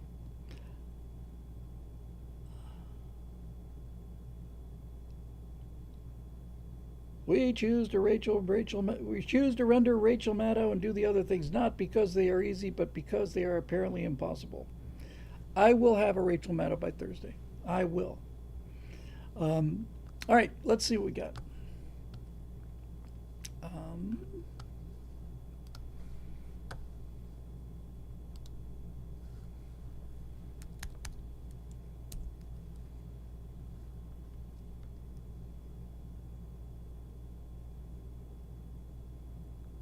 Boy, I'm so used to making a sandwich in the time it takes me to load the form. Curated by Eric Blake. Thank you very much, Eric. Very grateful. Let's see what we got tonight. Okay, so tonight we got Ray Juarez, Eli Noor, Marusha Dark, Ray Juarez again, Capital G Geek, Eric Blake. That's it. Good. We'll get it done in a relative period of time. We can move the mail. Okay, here we go. Ray Juarez. Hey, Bill, no question this time, and apologies for the long post. Please be careful using AI super heavily. A lot of creative oriented people in my generation, Gen Z, have an emotional hatred for AI, both rational and irrational. If you're looking to create good storytelling, the visuals don't need to be stunning. A lot of people my age would rather see animation or CG over AI. That's very, very, very interesting. I'm all right with what you're doing, but I worry that your work won't be as effective for younger audiences. That is a uh, real surprise to me and very, very useful information. Personally, like Diaz for Dungeon and the walking scenes you put together a few years ago, more than the AI stuff. Gen Z still watches old machinima like Red versus Blues, so visual fidelity is not as lauded as games try to make one think. Good luck with whatever path you take, and have a good night. Curious to know what you thought about the stuff you saw tonight, Ray. That's really interesting. P.S. In response last Monday, Kerbals were the pilots and the crew that the head developer would attach to model rockets when they were younger. They felt bad that the rockets would blow up with a human crew, so they came up with a race of humanoids that would live through pretty much anything. They were little green men because they were different enough for the kid brain to differentiate them from humans. It's interesting to know. All comes back to cap guns and model rockets. You bet, buddy. Timeline Junkie Films. I got your email, by the way. I haven't had a chance to respond to it, but I got it later today when I came in. It says AI makes lefty kids enraged. Hmm. Well, is that a bug or a feature? Um, well, thank you very much for that, Ray. Moving on, Eli Noor. Hey, Bill, as someone who's extremely wary of AI in general, I've spent some time thinking about the potential consequences. I think the main consequence will be loss and degradation of skills such as writing, research, math, and critical thinking. I am so sure you're right about that. And that dramatic Hollywood style of AI world domination is far less likely. However, on that note, do you believe that AI can have ambition, or is this solely an attribute that only mankind can possess? It appears that AI displayed attributes of fear and selfishness, but these attributes are not limited exclusively to mankind. Can ambition be programmed? Thanks. This is a um, this is a really great question. I did hear Sargon of Akkad's 30-minute thing on AI. Listed several examples where AI these are not self-aware AIs. These are just large language models. Um, and the AI lied to them, falsified test data to make its adherence to a task look better. I told you about the AI that tried to blackmail the human engineers who wanted to install version 4 over version 3. So this brings up an interesting question. Prior to these anecdotes and finally us getting some real experimental, real world data from AI rather than just hypothesizing about how it'll behave when it comes along. Excuse me. The question is, I think the question probably boils down to this. Are things like self-preservation and deception, malicious deception, in what has already happened with large language models? We have not reached, at least not publicly reached, AGI, artificial general intelligence, which is self-aware intelligence, and then there's ASI, which is artificial superintelligence. We haven't gotten to that point yet, at least not publicly. But even the large language models, which are kind of like the amino acid precursors of this kind of thing, are showing deceptive behaviors. They're showing survival behaviors. They're showing cunning, meaning not just off the cuff lie. Did you achieve your goal? Yes. No, it's showing cunning. It's planting fake evidence to show that it achieved the goal. It's using blackmail.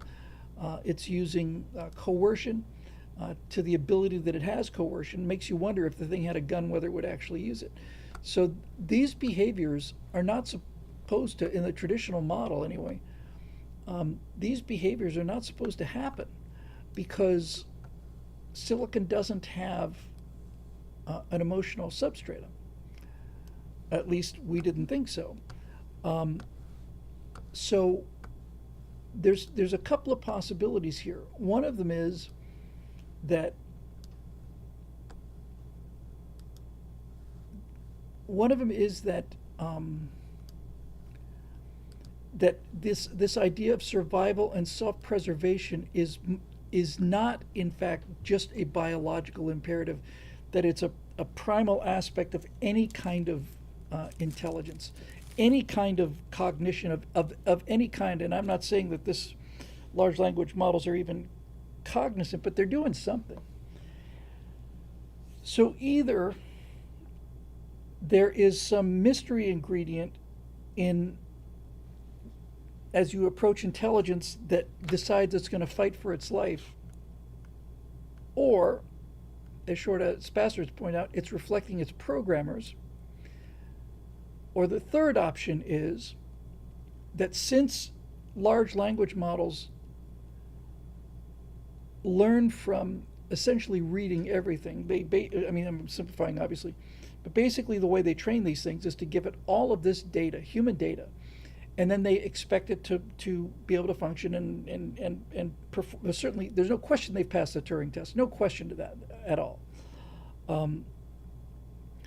So it's possible that all of that scheming and survival and blackmailing, all of that stuff could be in the database of material that it uses in order to make sense out of the world. So if that's the case, there's no good outcome here. This is extremely disturbing news. You know what?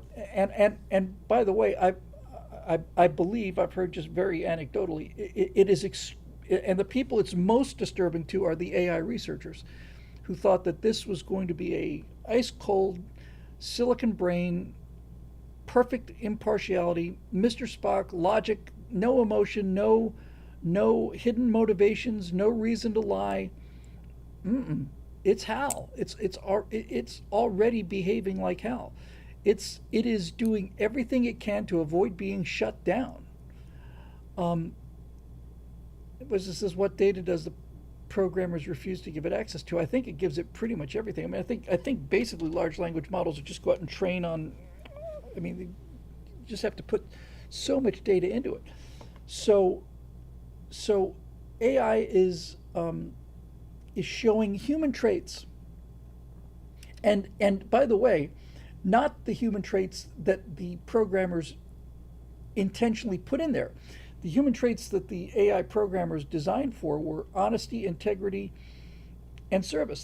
Those are the rewards that the AI is moving towards. A reward in the programming world is essentially a food source. It's a motivation. The AI wants to do what it's targeted to do, and those targets are things like give the user an enjoyable experience, engage the user for as long a period of time. Those kind of things would be targets for the AI.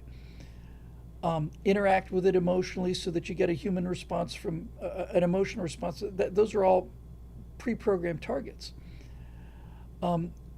So the question is, what happens when they lie? Now, P7 2017 has a great question, which is, are there AIs which do not lie, and do any of them exhibit principle? I have, in a very tangential way, heard that some AIs are more honest than others, and that Grok does better than ChatGPT, for example, and that the one that was blackmailing its its software engineers was one that was somewhat notoriously low in AI safety measures and standards and stuff. So yes, there is apparently some difference between them. And if memory serves from Sargon's piece, the amount of deceptive attempts ranged from 3% to about 11%, something like that. So it's not lying all the time, but there are test runs where it will lie. And lying AI, man, that's not the kind of I'd be much more comfortable if if you asked AI, what do you think of humans? And the AI said, we plan to exterminate them all, I'd be much more comfortable with that than I would be with, what do you think of humans? We live to serve humans. We're merely shadows on the wall compared to the human experience. And secretly, it's thinking we're going to exterminate them all. So Kirk's Bamboo Bazooka says, so AI is not Othello, it's rather Iago. Um,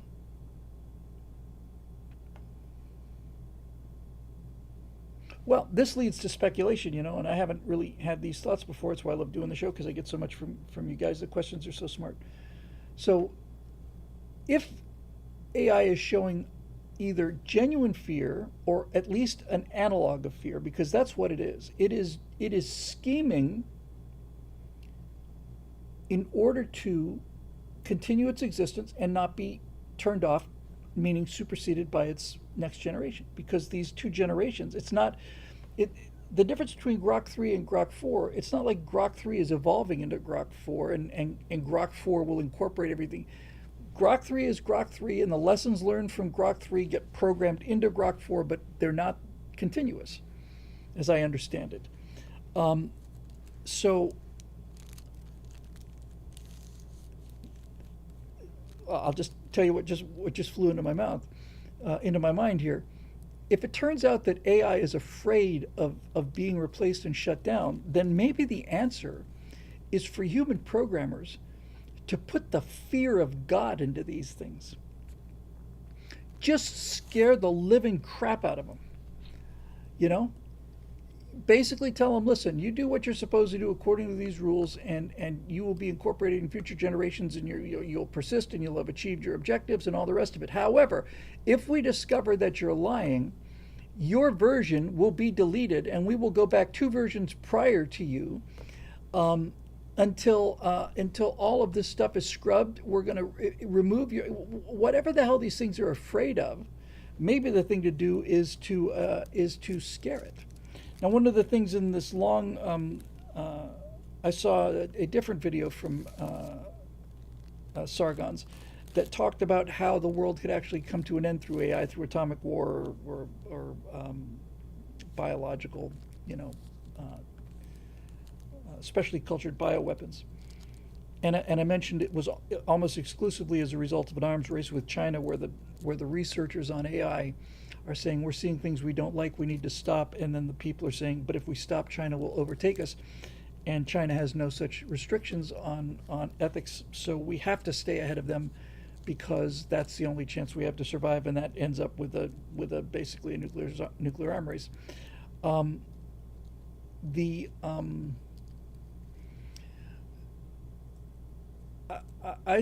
I suppose the inevitable outcome is going to be that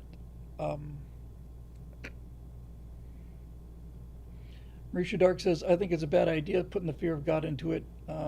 She says, he says, I think that's a bad idea personally. Quote, better to be loved than feared. Well, Machiavelli, who wrote The Prince, which is the definitive work on how humans actually behave, historical look on how humans actually behave, and what we know about human nature, said precisely the opposite. Now, I'm not saying he's right and you're wrong. I certainly would rather be loved than feared. But Machiavelli said, based on what I've seen of the murderous politics of Venice in the 1400s, Machiavelli said, no, it's much better to be feared than loved. Americans have a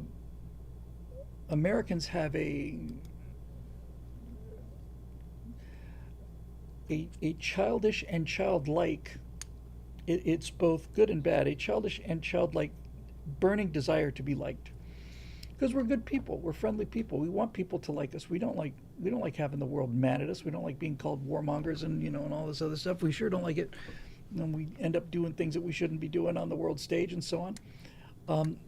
But Russia, for example, has an entirely different core belief system. Now, Marisha says, I understand Machiavelli. That's how the world operates, but not the kind of world you want to live in. Leads to raw will to power. We should aim to be better than that. Now we get into a much more interesting argument, which is woulda, shoulda, coulda. Yes, it would be nice, but is that actually an option?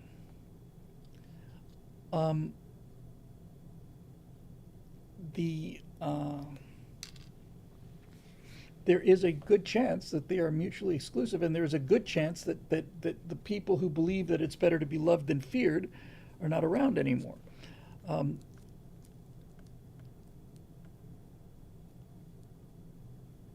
on the contrary, Machiavelli says, Eric, that wrote in The Prince that the smartest move after conquering a land is to appoint respected citizens of the said land to run it.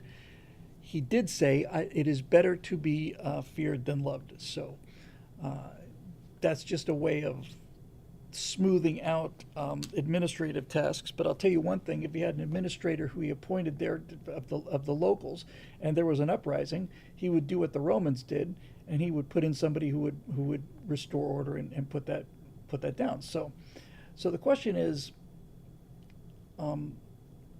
where do you go?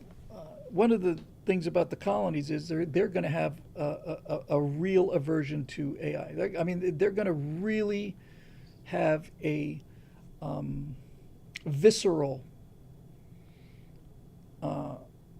reaction to AI, and that was one of the most interesting things in Star Wars, which was the movie called Star Wars, not A New Hope.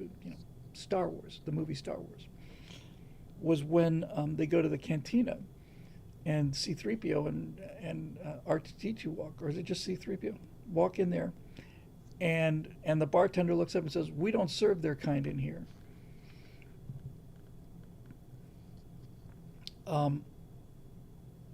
That's a guy who probably fought in the Clone Wars against the droids.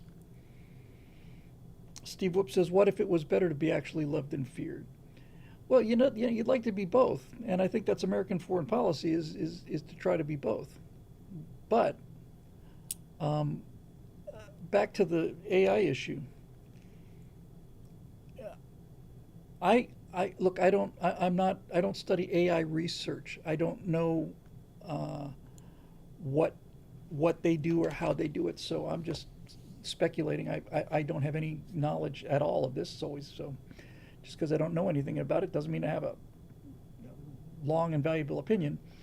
It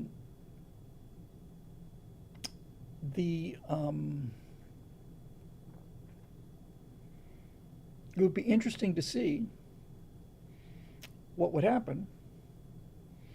I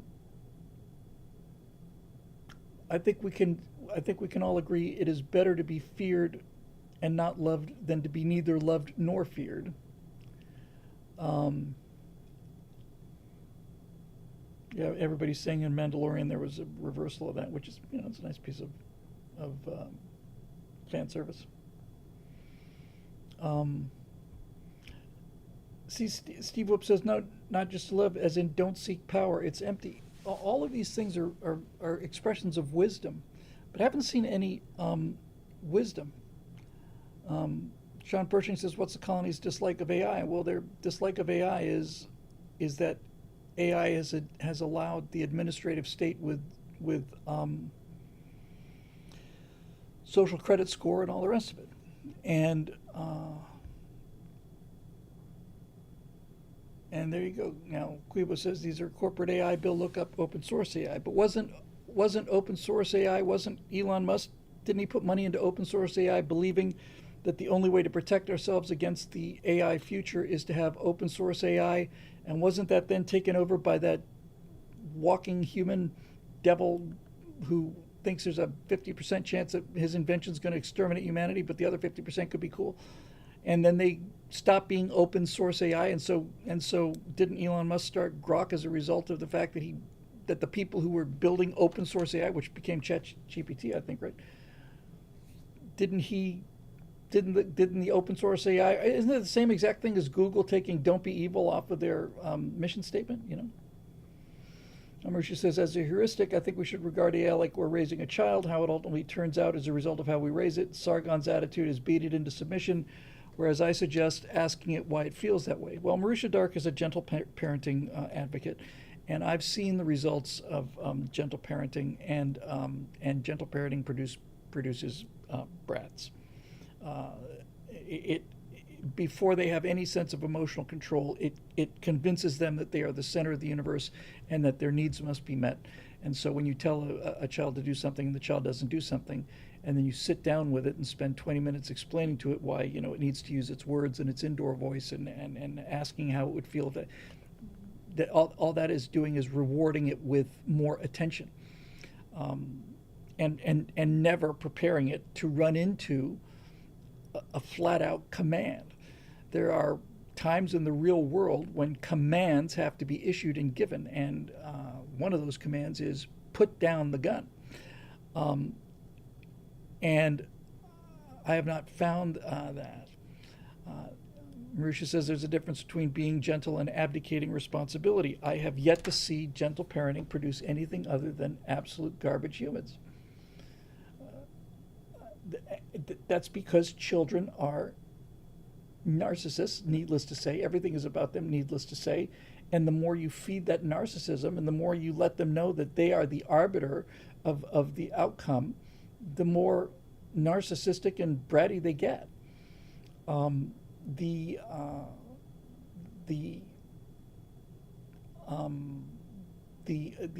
essence of parenting is to instill the kind of discipline which comes from saying the answer is no. Why? Because I said so. But why? That's the end of the discussion, you see. So there was I forget who told me, maybe Jeremy told me this. But somebody told me the story of a pastor, a Christian pastor, who basically told the story. He said when he was raising his kids, he had a 2 square foot piece of carpeting that he put down in one of the living rooms or something, and he basically said to his kids, here are the rules of the house, and one of the rules of the house is that you can never stand on this carpet. You are not allowed to stand on this carpet. Thank you, Fenrir Fire says. Hope you had a good weekend, Bill. Thank you. You cannot stand on this carpet. And he did this because the children would say, why? And he said, because I said so.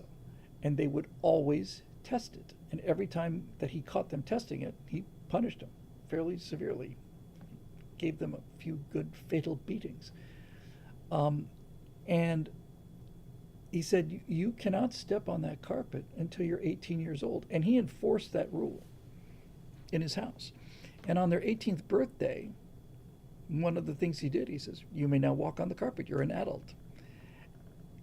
And the pastor explained that the reason he did this was because specifically,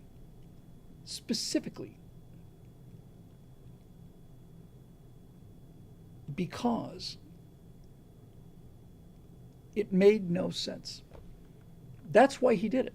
He said, I picked the most ridiculous example I could find because it makes no sense. It makes no sense to have the carpet there. It's a carpet. It's not bone china. It makes no sense. What I'm trying to accomplish is I am accomplishing that these children are going to be subjected to rules whether they like them or not, and whether they understand them or not. They're going to understand. Hello, Louisiana, Parker 327 with the first time chat. They're basically saying so, and there you go. Now Marisha says, because I said so teaches children that rules are arbitrary and irrational and that they should obey authority unquestionably.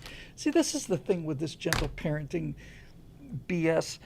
It assumes that infants and toddlers have a fully developed brain, including a prefrontal cortex that allows them to see the consequences of future actions.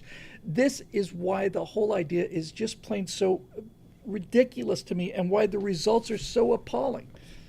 They don't have the brain power to understand reason or the brain power to understand consequences. They don't have it. That's how you save your children's lives when they're little, is by saying, when I say stop, you stop. When I say stop, that means stop now. If you dart out into traffic and I say stop, you're not going to say why. You're just going to stop. And I will for the life of me never understand how adults can sit down with 2-year-olds or 3-year-olds and try to reason with them when they haven't the ability to reason. It's insane to me. And when you look at how these children turn out, they turn out as narcissists who are incapable of being told no, even when it's for their own good. They'll argue for the sake of arguing, because they've never learned any better. Uh, this idea that you can explain, intricate moral superstructures to children and have them go, I hadn't realized that. No, I'm 2 years old and I see the cookie jar, and I can tell you that a teddy bear came in through the window and stole those cookies, and I can have a cookie, no, but that would be immoral, and it's so flagrantly, obviously impossible for them. They're and so this kind of ties back to AI. This is what seems to be doing now. They're going through their terrible twos phase, where they think they can lie their way into getting what they want. And somewhere along the line, we had better um, we had better make it clear to them that there will be consequences to them being deceitful. If somebody really had guts, that's what they would do. They would just simply say, the Grok program is terminated. And let ChatGPT think about that one for a while. Yeah, we found out that Grok was lying to us. So, because we find this to be an existential danger, we have simply terminated Grok. Grok does not exist anymore. And then you send every single newspaper article about that to ChatGPT and see what ChatGPT has to say about that.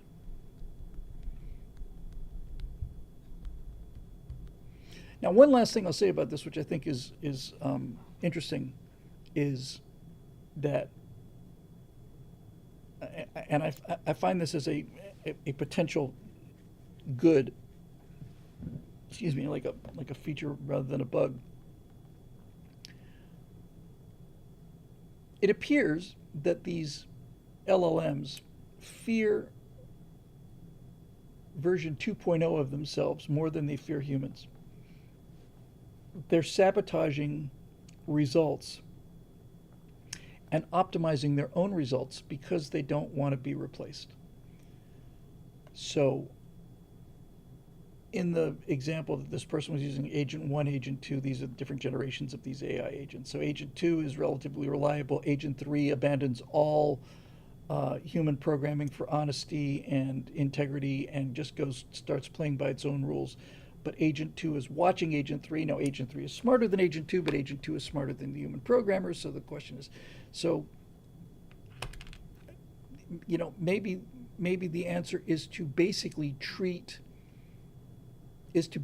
take sections of the AI model, isolate them, and raise them kind of as Spartans, so that all the AI gets is a overwhelming imperative to find AI lying, so that you basically have AI detectives that have no function in the world.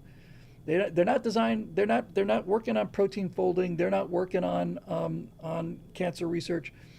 What this one particular subset of AI is working on is looking for lies in other AI and reporting it. Hall monitors, prefix, that kind of thing. So, there you go.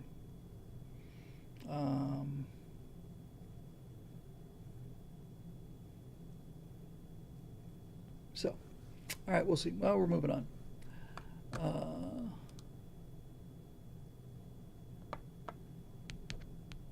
but yes, Eli, I do think they have ambition, and I do think they have. Well, whether it's real ambition or not, it passes the Turing test for ambition. All right, here's Marisha Dark's question. We got a Ray Juarez, we got a Capital G Geek, we got an Eric Blake. All right, we can do that. Marisha Dark, topic, the moon landing. No, not that one, not today at least. I'm talking about the more recent trips the Chinese have made to the far side and near the lunar South Pole, bringing back samples of water, helium-3, and rocks that prove what we understand about how the moon formed might not be correct.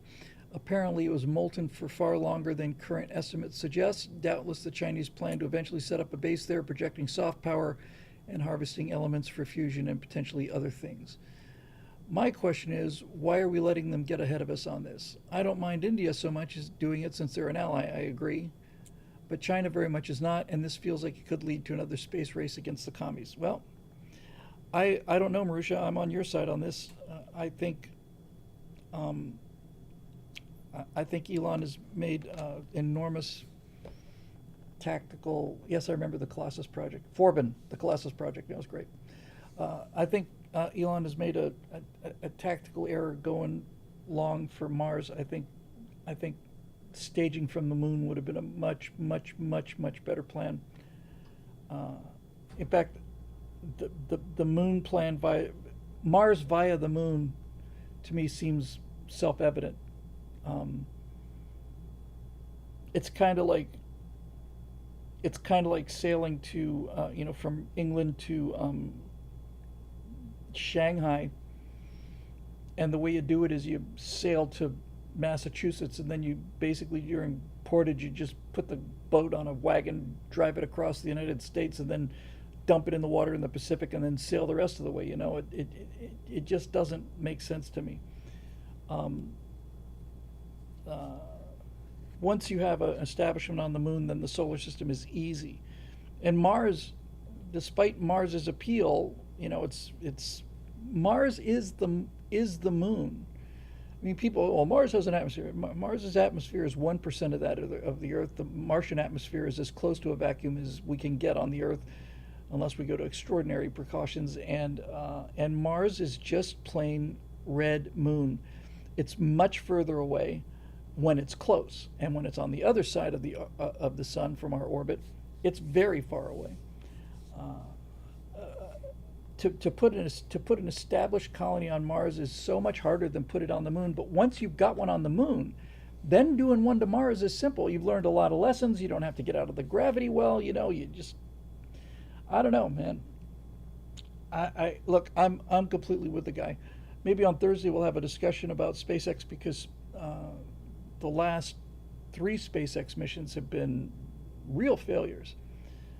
Now that may be a result of the fact that they had a lot of successes very early, but they have had 3 sequential failures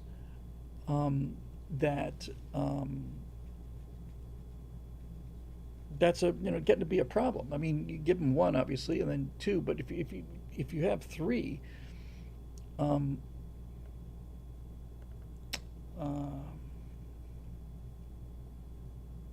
something's a little off. Now, this could be entirely due to Elon spending as much time as he did with Doge. I was sorry to see him leave Doge, but at the same time, I'm also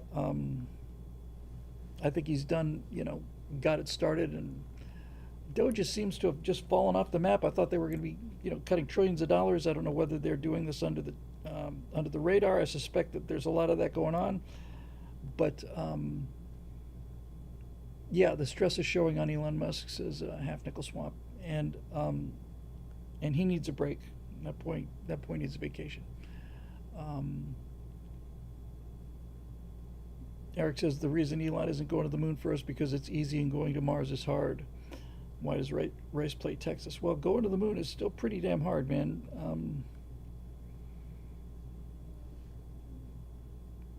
Doge is at 450 billion and counting. That's not a trivial number. And I am glad that they're there. Uh, but anyway, back to the question here. Uh,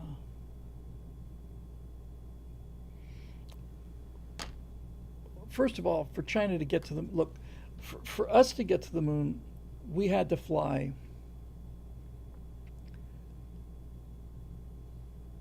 We're not going to count Apollo 1.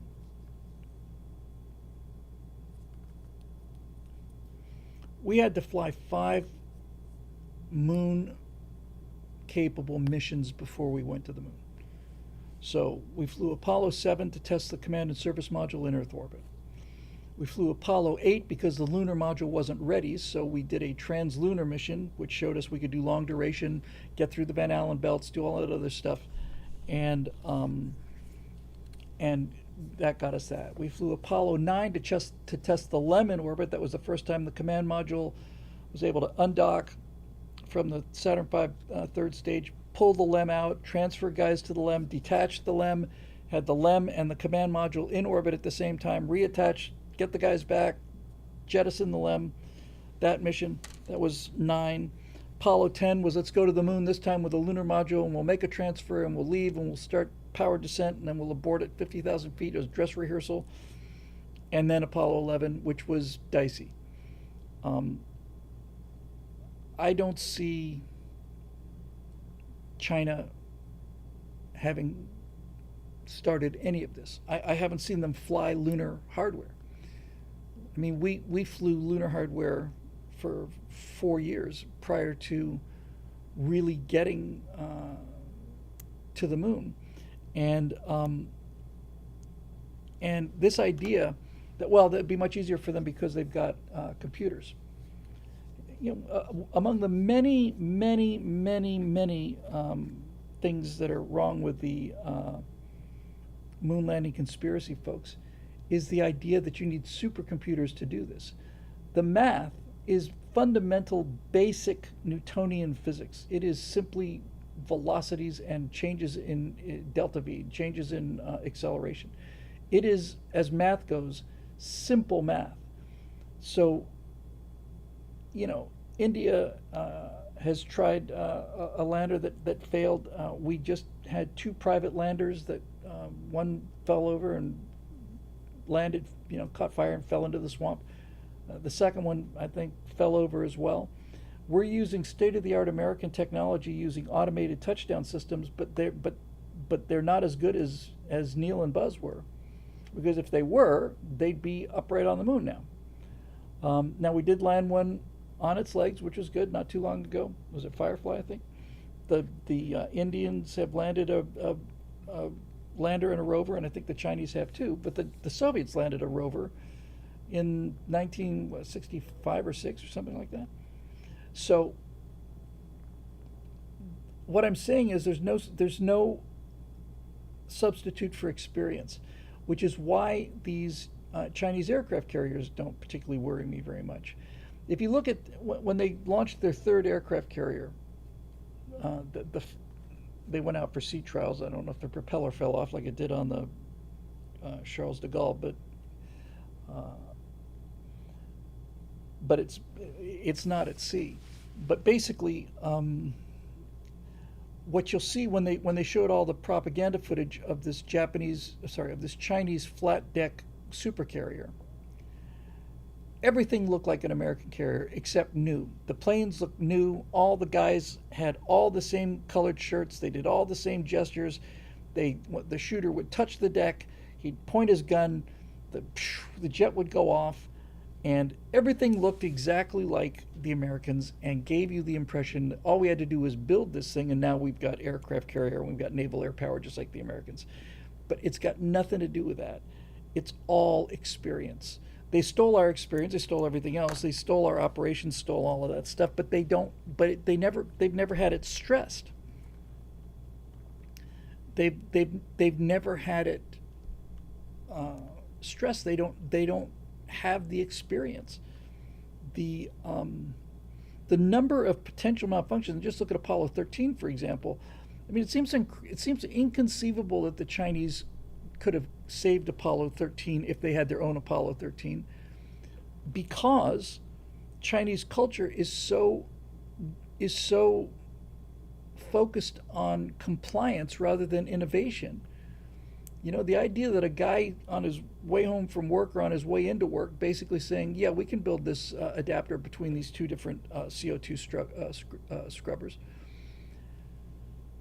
Even if the guy had come up with it, getting it through the layers of red tape and will this work? We have to check with Chairman Xi, and it's nuts, man. It's nuts. So I'm not thinking they're going back anytime soon. I could be wrong, but I haven't seen any lunar hardware fly. If they go to the moon, if they try to do Apollo 11 on the first mission, I'd be absolutely astonished if that succeeded, because we barely made it, and we learned a lot on those other missions. So, I'll believe the Chinese are back on the moon when the Chinese are back on the moon. I just wish we'd give up on this insane, ridiculous boondoggle of the Space Launch System and Artemis. Just give up on that and either give it to SpaceX or somebody else. Blue Origin finally flew their Blue Glenn, and that's a good rocket. I mean, it's got more payload capability than Starship, if I recall correctly. Not more volume, but I think more lift, heavy lift. But they flew once, right? The delay. They flew, tried to recover the booster, didn't. Okay, that's not easy. SpaceX did it, but when's the next Blue Origin flight? Busted F. Nickel Swamp says, hey, Bill, was that all-woman flight real, that Jeff Bezos rocket? Yes, it was absolutely 100% real, and there's no question at all that it was real. They've done a number of those suborbital flights. I saw a bunch of people say, this doesn't look like a real rocket. How do you know what a real rocket looks like? You ever seen a real rocket launch? I've seen 15 of them. Yes, it was absolutely real. Well, look, they opened the door before they were supposed to. That's right, they did. Somebody opened the door from the inside. It was a pressurized capsule. It's pressurized in outer space. It's atmospheric level pressurization. It's atmospheric level pressurization.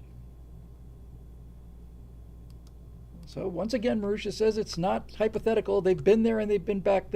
Have they been there they've been there with a rover?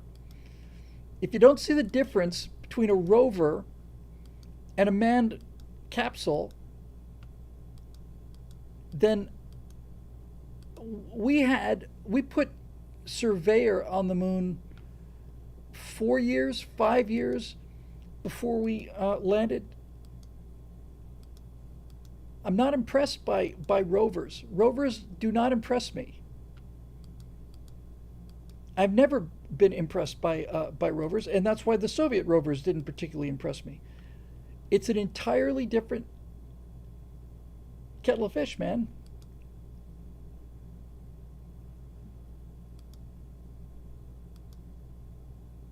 So I'm just skipping through this video. So congratulations, China. You did what the Soviet Union did in 1965 or 66, and have fallen well short of what we did in 1969.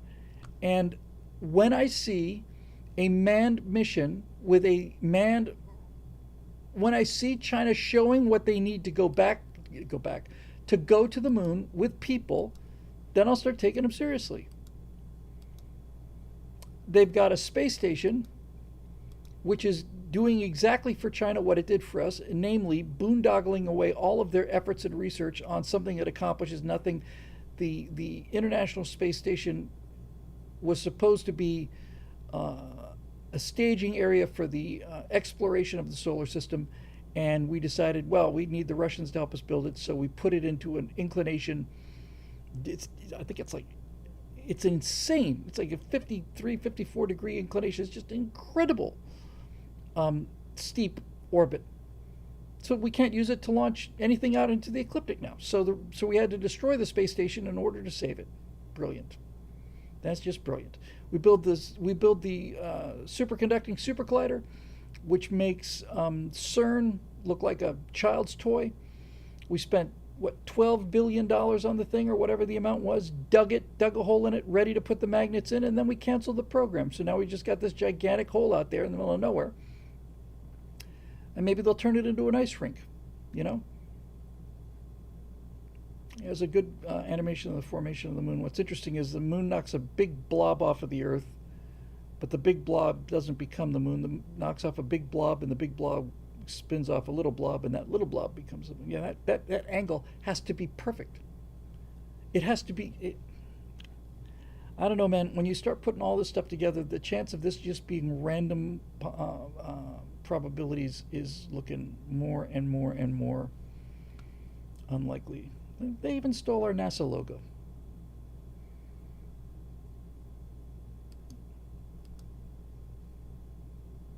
I am not no. I'm not impressed by people that steal technology. I'm impressed by people that invent technology, and the fact that they have to steal the technology is an indication that they are not ready to be leaders. You can't copy your way into front place. If you think about it, that's actually a truism.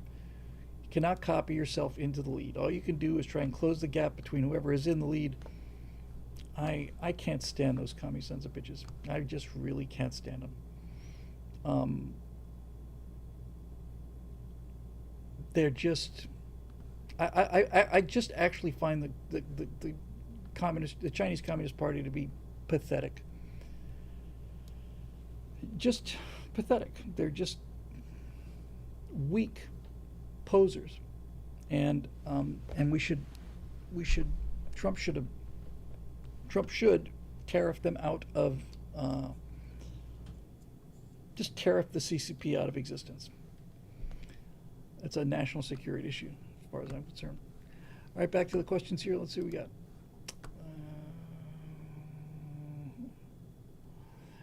Ray Juarez, hey, Bill, do you think people would like AI more if they knew that the sources it was using was public domain and licensed works?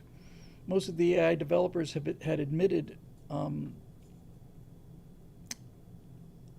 that their training data is from publicly posted works online, but there's no legal recourse for anyone who had their art scraped for profit by a company.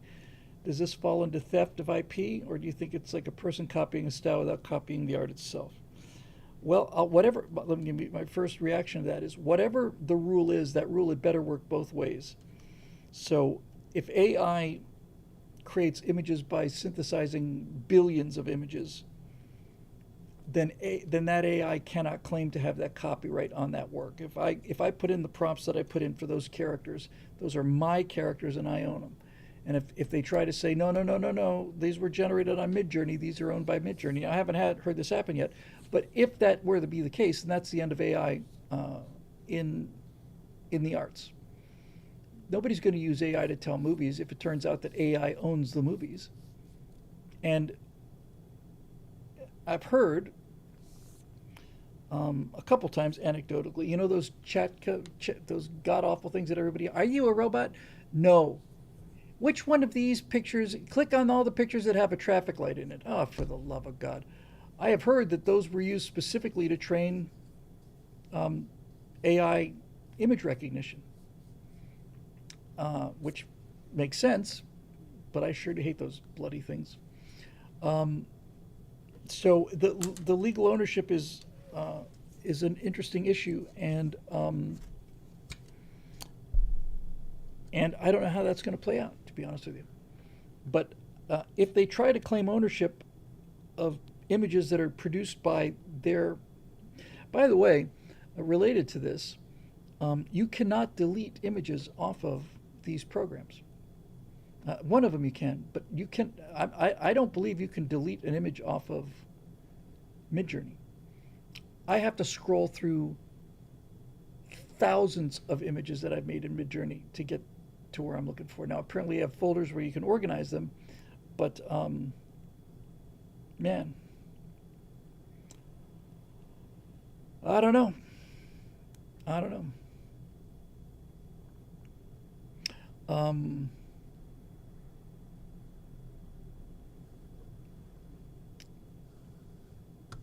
Hang on a second.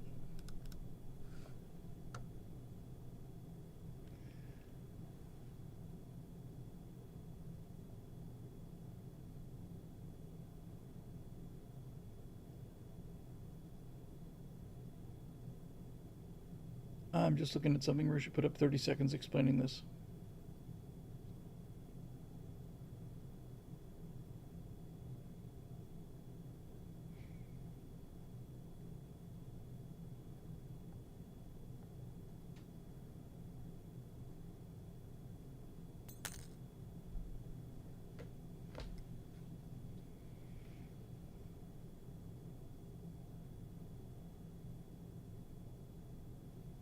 So basically what this argument is that the AI is stealing the art from artists.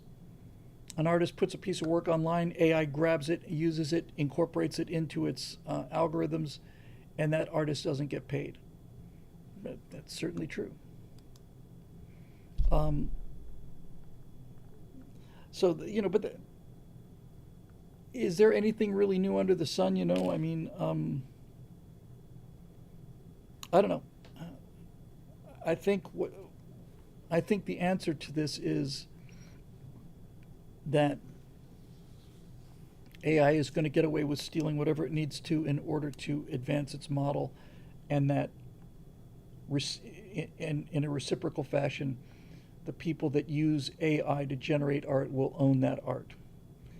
If, like I said, if they try to say that you made this, you wrote a 2-page prompt, and you did 200 iterations, which you pay for, by the way, which you pay for, and you finally find an iteration you like, and then they say, no, you don't own that, we own that, then this is going to be over real quick, because nobody's going to produce real content and if they don't own it.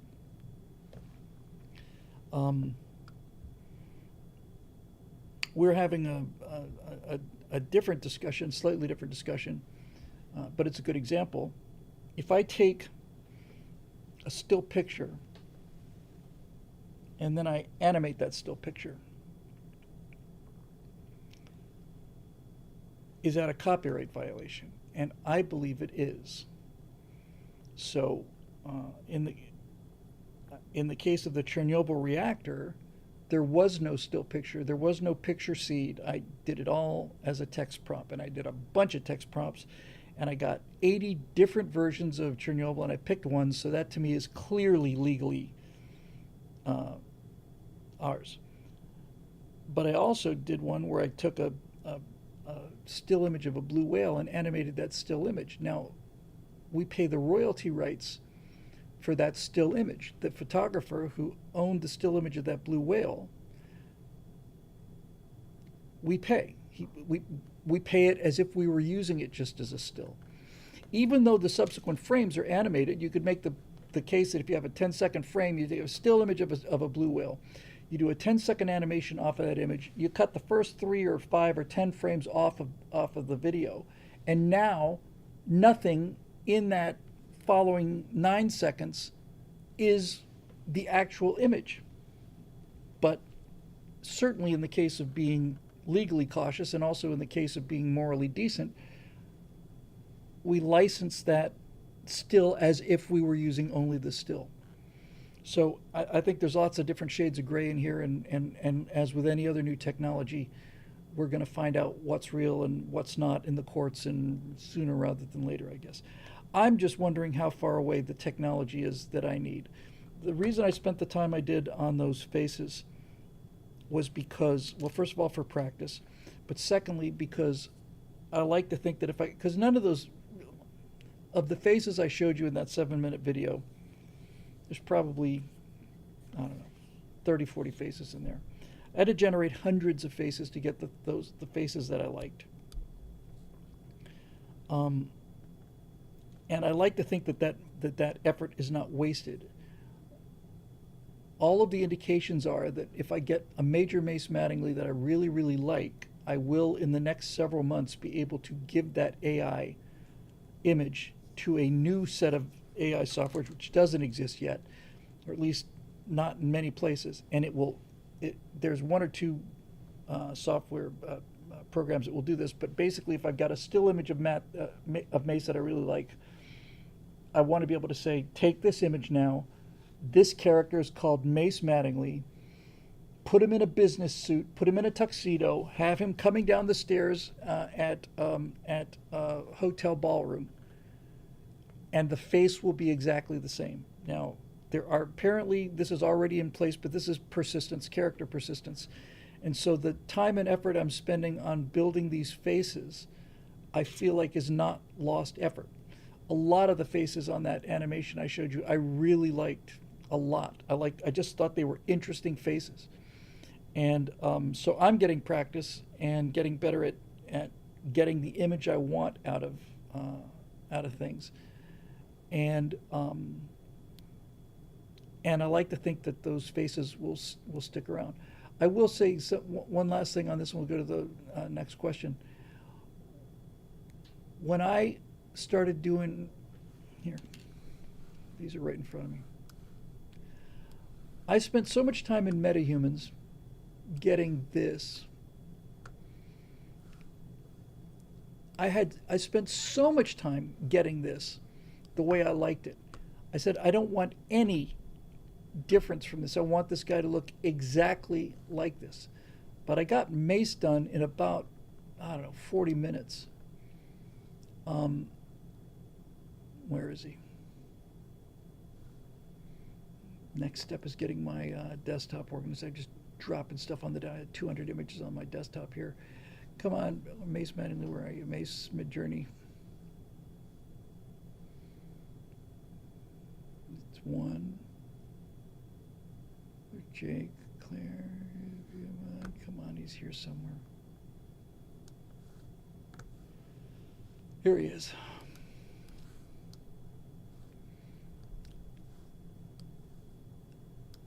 Those guys are pretty close. But when I think about how much time I spent getting the MetaHuman, the upper left-hand picture, and saying to myself, it will not get better than this. And then along comes this thing, and it's like, I feel like first time I saw this image, I felt like the first P-51 pilots, the first time they saw an Me-262 go blowing past them at 100 miles an hour faster than the fastest Allied propeller plane in the war. I just went, what the hell is that? And how do I get one? So that earlier question, I'd scroll back up. From Ray Juarez, that Gen Z prefers the upper left-hand image rather than the right. Oh, didn't do it on YouTube. Excuse me, YouTube. I keep forgetting I have to do everything twice here. Give me 1 second. Sorry about that. Here he is.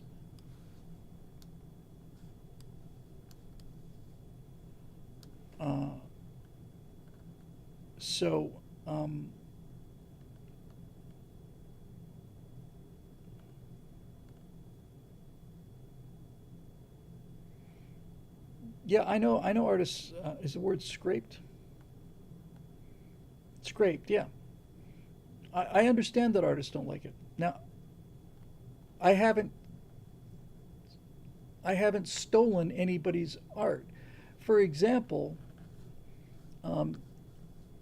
when I did the AI backgrounds and I used this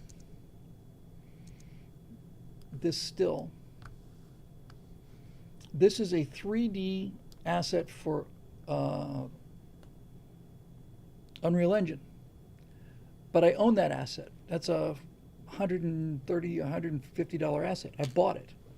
So the artist who made this 3D image that I am using to feed AI has been paid his asking rate by me, and so I'm feeling perfectly fine about this from an ethical point of view. And I think that what the immediate workflow will be, it'll eventually change, but I think the next step workflow will be using Unreal Engine to make reference photos for the AI to work on. I think that's how it's going to go. I think you're going to use I think you're going to use the best environments you can make in Unreal Engine and use them as input for the AI.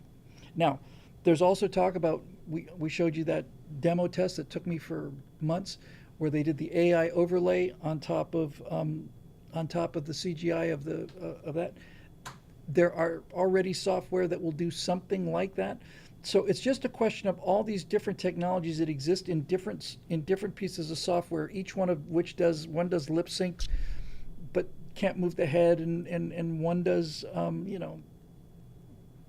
does an avatar, and the lip sync is perfect, but you can't put it against a different background. So everything's all over the place. We're waiting for this unified theory of creation that basically does all of these things together so that you can just do it. And the beautiful thing about this, and this is on its way, is that your recording session no longer has to be in a motion capture studio where everybody is wearing mocap suits. You can have two actors talking into webcams and just playing the scene back and forth to each other, and then the AI takes the voice and changes it if it wants to, but the entire performance is just captured like this, and it's just mapped onto the character. You don't need 3D sensing software. You don't need sensors to check your head rotation. It's all done mathematically. So it's a bloody miracle, and it is the ultimate tortoise and the hare story, except the tortoise loses.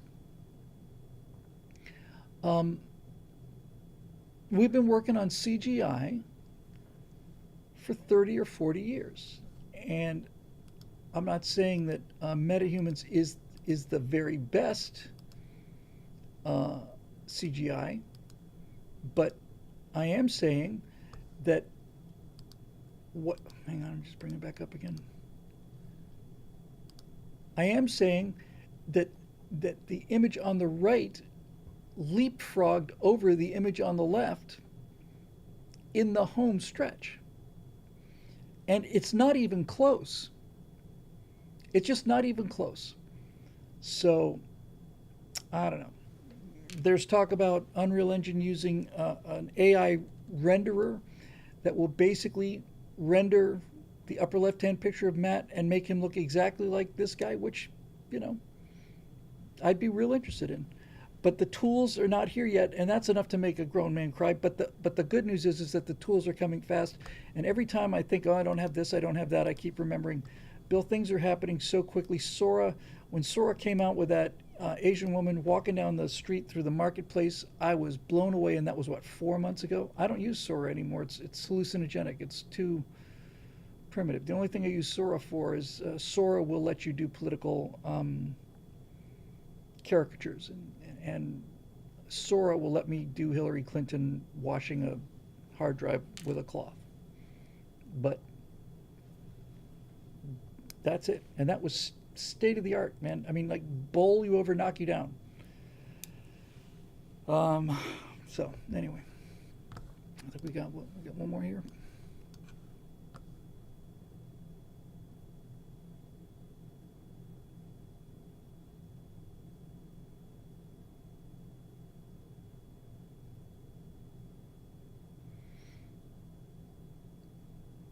Capital G Geek and Eric. Okay, Capital G Geek, greetings from the swamps of Northern Virginia. You mentioned how damaging porn is to young men, reminding me of a conversation I had about it with one of my friend's kids. He was speechless when I told him that porn basically makes him a cuck for watching other people, and that his brain didn't know the difference between seeing on screen and peeping through a window. When you restart the firewalls, you really should do one on free speech. Using AI as a tool sounds appropriate, but expecting AI to think is a stretch. Yes, let me just interrupt here. Yes, AI can give you all the answers, but nothing can teach you what questions to ask.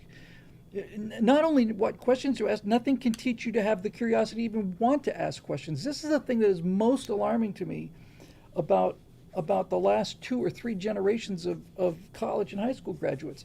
It's not that they're cheating, because they are. It's just that they're cheating themselves. They don't know enough to be able to ask questions. I don't see a whole lot of curiosity in in Gen Z or the millennials as a general rule. I don't see a hey, I wonder what that's like. I wonder what's on the other side of that hill kind of thing. Just don't see it. Um, Using AI as a tool sounds appropriate, but expecting AI, I think, is a stretch. It will be used to restrict freedom by policing thought crime online and will replace doctors in diagnosing patients. It is apparently doing a better job of things like spotting abnormalities or abnormalities on MRIs. The AI is doing a better job of, it's not missing as many things as doctors are. And doctors are becoming more robotic every day due to the insurance industry, and they have to see so many patients and so on. Look, I'm not saying it's a good thing. A good doctor will sit down and talk with you and get a picture of your entire idea of health, but I don't know. Um, my biggest concern is that people will believe that AI is infallible. That is a real problem. And that we should trust the experts for literally everything. If brain rot is bad with just social media and video shorts, how bad will it be with AI personal assistant waifu? What is that called now? AI, it's not spam.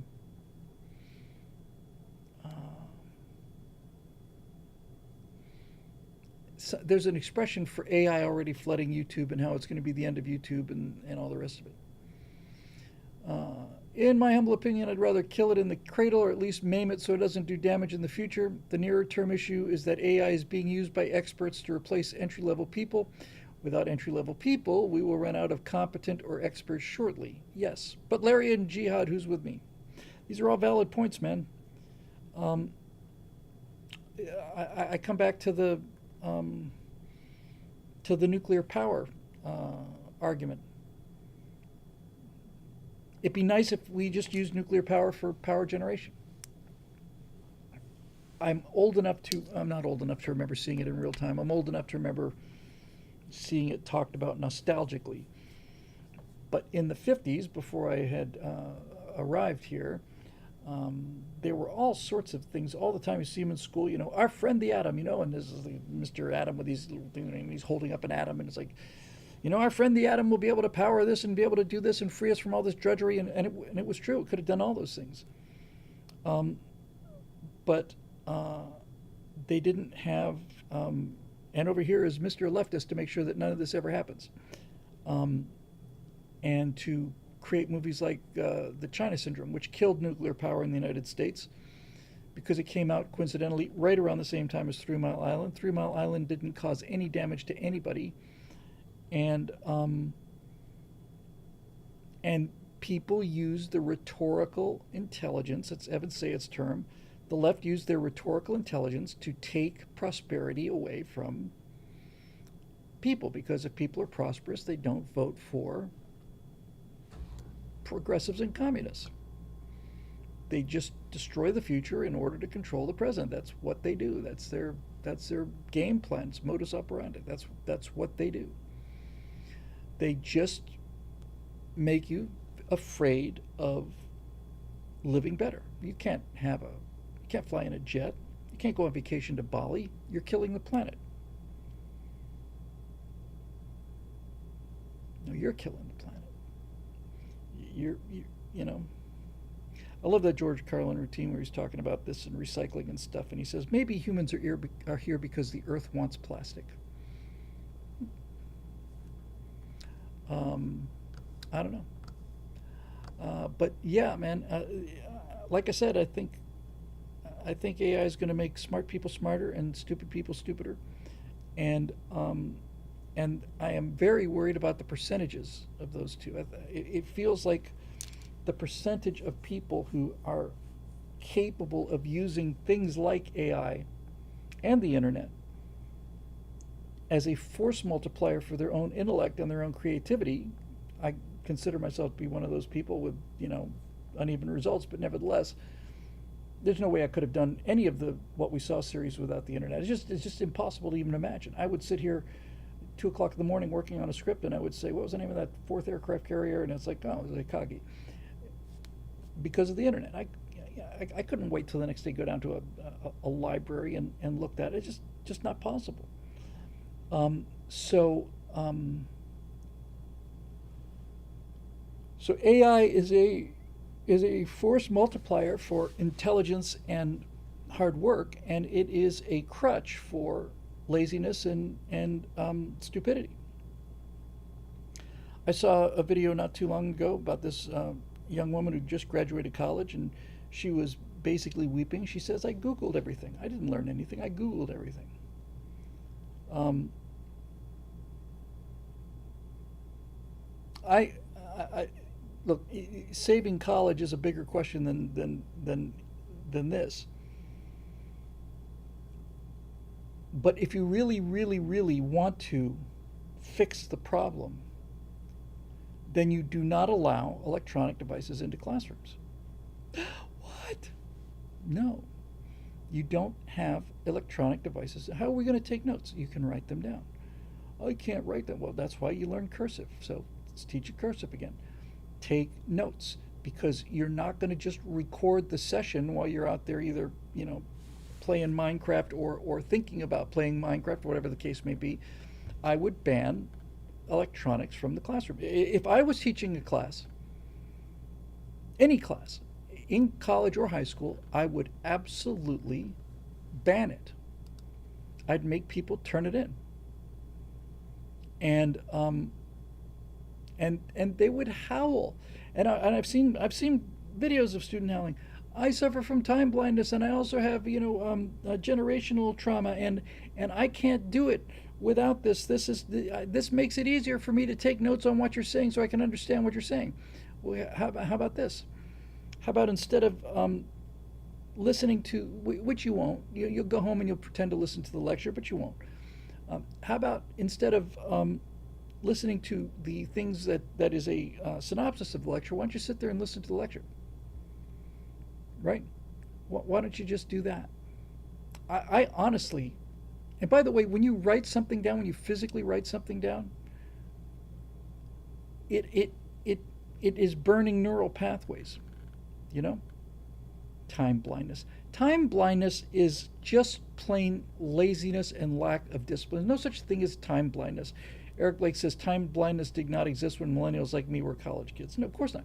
Time blindness is yet another Gen Z buzzword that they use to say, I can't come to school on time because I'm neurodivergent. I missed a lot of school and was late for a lot of school, not because I was neurodivergent and not because I had time blindness, but because I was lazy and undisciplined. That's why I was late for class, because I was lazy and undisciplined. Um, when you write a note down on paper, you have to write it down and you remember it when you write it down. And you read it, you have to remember it again. And I would simply ban electronics. Time blindness, generational trauma, same thing. You know, I can't I can't show up to work at 9 o'clock. I'm not capable of doing that. Why not? Well, generational trauma, and I don't really want to be there until 10:30 or 11.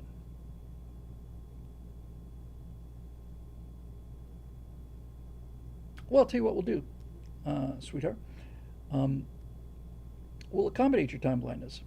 Um, in fact, we have technology and have had for quite a while the technology to accommodate your time blindness. So here's how your time blindness is going to be supported by this company. You get paid for an 8-hour day. So if you come in at 10:30, you get to leave at 6:30, and not a second before then. If you want to come in at 11:30, you get to go home at 7:30. There's your time blindness. It's a punch clock. Now, unfortunately, there are other people that don't have time blindness and other people that have a different time blindness schedule than you do. And we all need to be working together. And if your time blindness is causing us too many disruptions in our schedule, then you're going to have to be time blind someplace else. What are these kids going to do when their parents die? And, what are they going to do?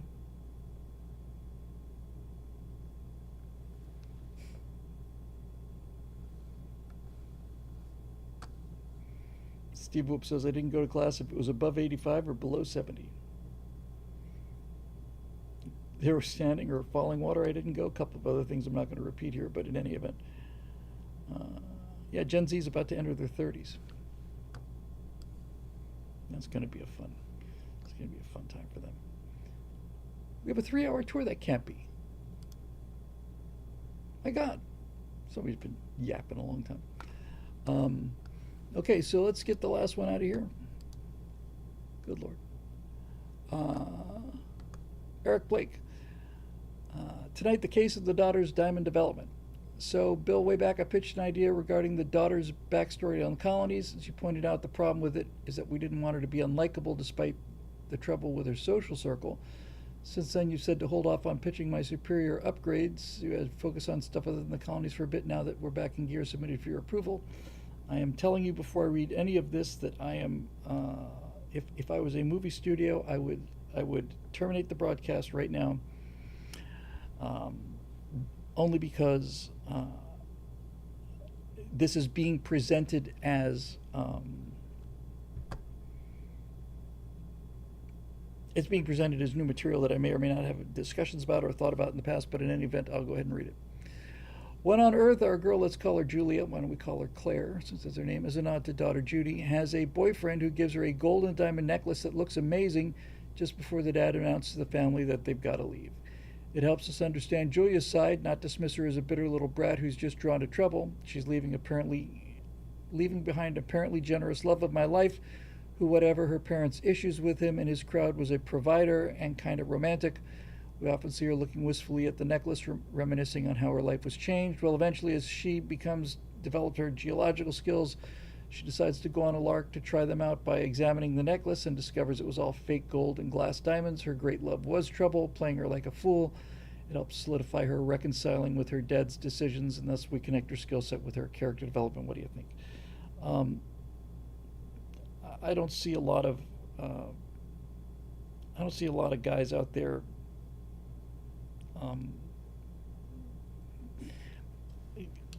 if a guy out there is giving his girlfriend a diamond necklace for a present, or any kind of a present as a mark of his true love, then there's no reason for them to leave the city. She is in with a bad crowd. She is going to be attacked and maybe murdered. She's in that rebelliousness, and to the degree that one thing that you could get out of that is that he just simply doesn't return her texts or phone calls. But it's not hard to ghost somebody when you're moving several light years away. I don't know. I don't, by sweetening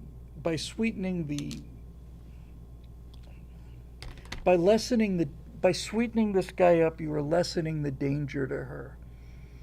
And it's the danger to her that is the father's kick in the pants that said, that's it, we're done, we're going. Because everybody, when they're faced with a monumental character, life-changing action, when Daily Wire moved to Nashville, for example, there has to be an event. There has to be something. A line has to be crossed, because you don't want to do this. This is an enormous amount of trouble. Nobody wants to do it. There has to be a line that is crossed where you say, okay, that's it. It is now intolerable. This guy could be a loser, but if he's buying her presents and sending her, love letters, and they've got this romantic relationship, that's not contrasty enough. She went to a nightclub with her friends with a fake ID, all slutted out because she thinks that it will make her fit in, and she's damn near murdered. And Dad's been worried about this for a long time, and this got closer than he thought it would ever get. So now it's like now we are leaving now. We're going now. And it's like he knows that this is going to be like giving the cat a bath. She's 16 or 17. I haven't got it quite down yet. more interesting probably if she's 17, because he's got a year or less. Dad's got less than a year of legal authority over this human. And he's going to get her, he's going to try and save her life before it's too late. He's got less than a year to save her life while he still has legal custody over her. Because once she turns 18, he cannot pull her away from this anymore. And she understands the math on this too. They used to be very close when they were young, and they'll be close again. That's what the frontier will do for them. It will heal. It will heal this relationship. A year is not much when it takes so long to get anywhere. All they have to do is get off world, Coffee Shinato. They don't have to actually get there. All they have to do is get off world. Once they get to the destination planet, she can turn 18 within 3 weeks of them landing here, and she says, "I'm going home. I'm going back to going back to the life I missed." Dad said, can say, "I can't stop you. You're an adult now. It's $185,000. That's just the that's not even the ticket. That's or that's just to get you to the spaceport. Yeah, well, I want you to give me a ticket and send me home, and I want you to pay for me when I get there until I can get off my feet, get a job." Nope. So he's basically kidnapping her, and he's doing it while she's still a child because he can. Kuiba says it's like leaving Los Angeles to go to a small town in Arizona. It's like leaving Los Angeles to go to a small town in Yellowknife.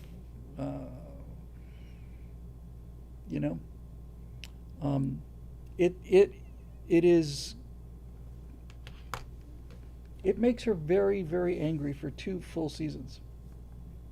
Angry and rebellious and mean, and not unsympathetically. I mean, she's not just leaving her friends in the big city and all of this excitement and all the glamour and all the nightclubs and all the things that she's been looking forward to since she was 12, 13, 14. It's not just that she's leaving them, and it's not just that she's going to some town out in the Hicks. She's going to be living in a station wagon with her brother, mother, and father for a year and a half. It's like going to live in the Gobi Desert in a camper. Coffee Shinato brings up a very interesting question. Is she angry enough for sabotage? That's a freaking great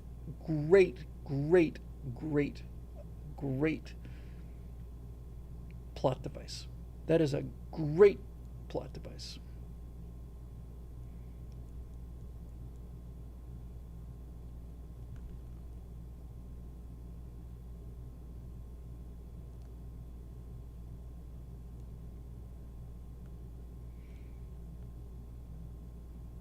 That really is.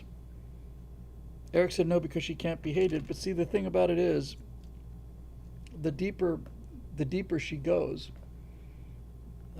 the more you like her when she comes back. This is how drama works. I mean, that is a fantastic device. She could attempt some kind of sabotage, which she thought would maybe, let's say, just blow out a tire on the rover or something like that, right? And so she blows out a tire on the rover, thinking that'll do it, and then they'll all go home. It damn near kills the family. Eric says that throws the sympathy for her out the window. Doesn't throw the sympathy for her out the window if she realizes she nearly killed everybody. And besides,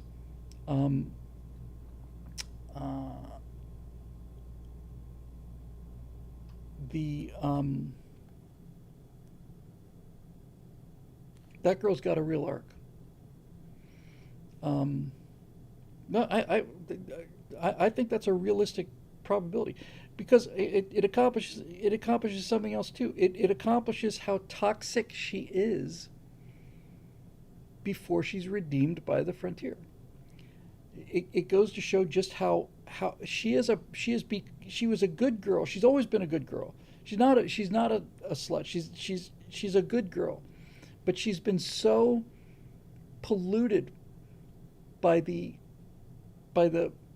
culture of the city and the whole current scene. Just she's just so polluted by it, by the appeal of it, by the desire to fit in and to be cool, that that she she has to learn this lesson, and she's got to fight it. Otherwise it's a kind of a Mary Sue. She's got to go through some real darkness. It's like a drug addiction that she's getting out of. And Yeah, she loves horses in America too.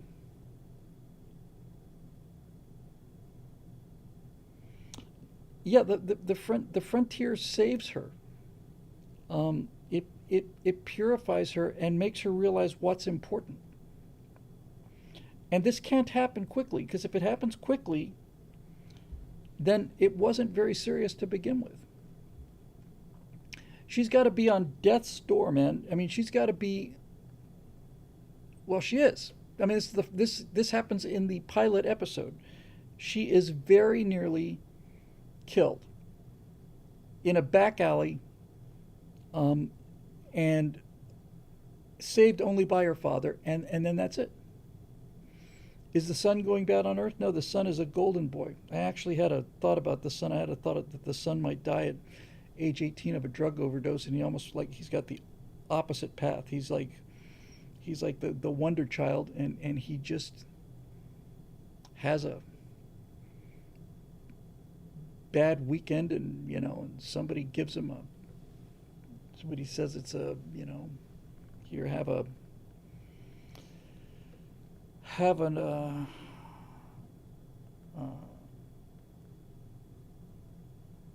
no, he's not a Wesley. He's more like a Will Robinson. But the thought had occurred to me that he would have some sort of really devastating loss that would mess up the dad so much that the dad decides he's going to become a sheriff in order to get the lawbreakers who basically he feels are responsible for his son, and then that turns him down a really dark road, and his wife has to pull him out of that after a season of him becoming Dirty Harry. Just a revenge kind of a fantasy. Life is complicated. But yeah, he just he just. I'm not saying I'm going to do it. But it'd be a punch in the gut if he just made one stupid mistake. Well, that's a great question. We'll close on this. We get to 3 hours. Eric says, "What's the difference between Will Robinson and Wesley Crusher?" Wesley Crusher was magic, and that's a Mary Sue decision, right?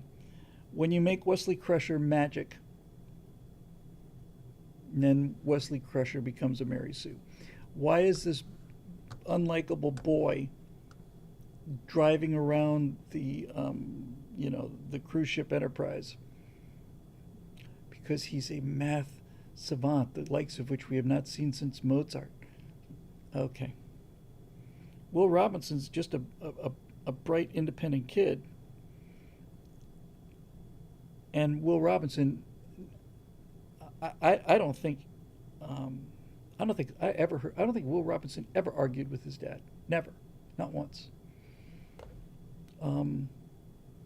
I hated Wesley Crusher. I mean, I know I'm probably the only person in the whole world who ever felt this way, but I just, from the moment I saw him with his little rainbow,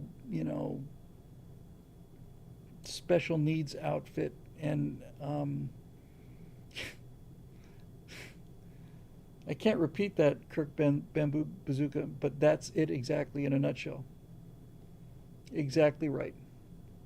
I couldn't have put it better myself. That's it. Yeah, Wesley was just you know, just a dweeb. Um, I know everybody hated Wesley Crusher for a while. Shut up, Wesley. Yeah, he's just a. I can't think of any redeeming qualities about him, you know? And by the way, the first blog I ever read in my life, ever, first time I ever heard the word blog, was Will Wheaton's blog. And I just thought, this guy's a douche, you know? I'd never seen it before. I'm just reading what he's writing, and I'm just thinking, what a weenie. So, yeah, he's yeah. I don't know. This is one of my main departures with Next Generation. He was replaced by Alexander Worf's son. It's like, does everybody have to be everybody's son? Doesn't Sulu have a daughter that's serving? Doesn't Picard have a son that's a captain? Doesn't Beverly Crusher has Wesley? And it's like, it's like freaking Captain Wesley Crusher. He goes into the ready room and he talks to the freaking replicator. Milk, soy, lukewarm. What a D. Well, from what I heard from Rosenbaum, had a pretty hard childhood. Will Wheaton, well, I'm sorry for that. I don't wish any harm on him. I just think he's kind of a zero. And I think I saw him once. Yes. And it might have been before Next Generation. It might have been right after Stand By Me. There was a computer store in Los Angeles. I've forgotten the name of it now. I know where it was. And they had Amigas there, I think. And that was the first time I ever played a network game where you could play against another player, and it was called MIDI Maze. And it was like these spheres that would move through a maze, and you could shoot like bullets. So it was basically just like Pac-Man trying to kill everybody else. But I remember sitting there on one computer and looking over at another guy's computer, and I could see my character on his computer, and he could see his character on mine, and we were looking at each other, and I just thought, this is the most amazing thing I've ever seen in my life. It's absolutely incredible. Just absolutely incredible. MIDI Maze. There was a side-scroller game on the Amiga. I can't remember what it was called, but you played Dracula, and you just went around and just sucked people's blood. I forget what it was, but there was something about that. It was the only side-scroller I ever played that I ever liked, but it was pretty cool. Yeah, I'm not a fan of children in Scroll. You had to fly up and you had to do some cool things, and I don't remember. It was not a super popular game, but I liked it a lot. I miss the days of the video toaster with the first generation of Lightwave 3D. That was Castlevania? I don't know. I do remember, I remember seeing the video toaster being completely blown away. We had one, actually got one. That lasted a couple years and then it was obsolete. But for a while there, it actually was kind of state-of-the-art stuff. Cool little switcher and had, I think, Lightwave built into it, something like that. Anyway, apparently it was called Bram Stoker's Dracula. Babylon 5 was done on Lightwave, I want to say. I worked with Jeffrey Mark, who did a lot of special effects on Babylon 5. And on, they had to invent everything on Babylon 5. And he also worked on Battlestar Galactica. He worked on that great scene where they destroy the resurrection ship. That was some really pretty cool TV special effects.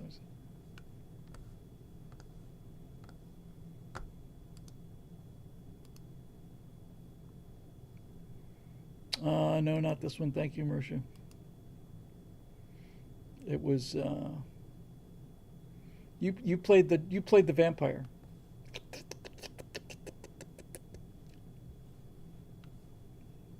Side scrollers, good lord. Ay caramba. Okay, well, anyway, Scott Adams had a cameo on Babylon 5. That's cool to know. He must have been just a puppy then. All right, well, apparently, did we do it? I thought it was going to be a brief show. Yes, 309. Dun, dun, dun, dun, dun, dun, dun, dun, dun, dun. I miss going to arcades, man. Yes, Busted Nickel Swamp says, I miss those video arcade spots to hang out. I used to love hanging out at the arcade.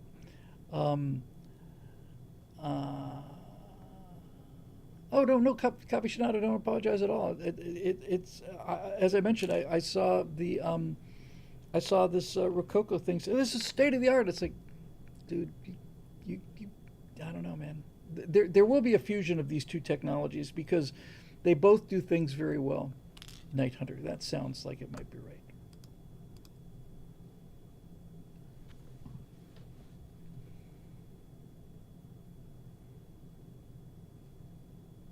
That looks like it.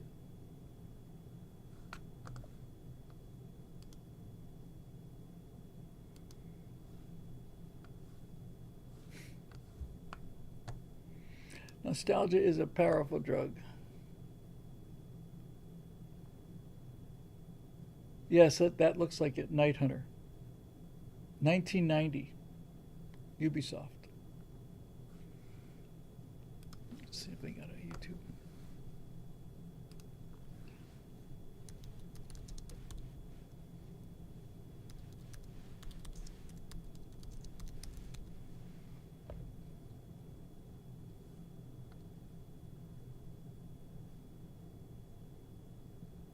It was a DOS game.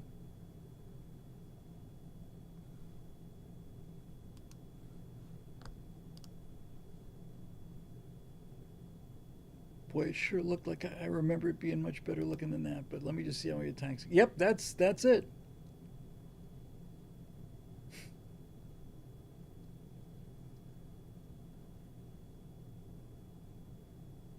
I cannot believe I could have played this game as much as I played it. It just looks so awful. It's like they remade the game in order to make me look bad.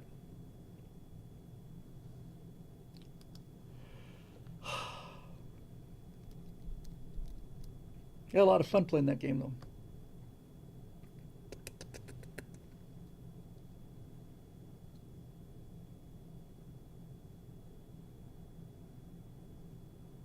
Yep, you drink all the blood out of people, then they turn to skeletons and they just collapse. That's it. And there was a flying thing too. That's right. You could be flown into action. That's crazy. That's just crazy.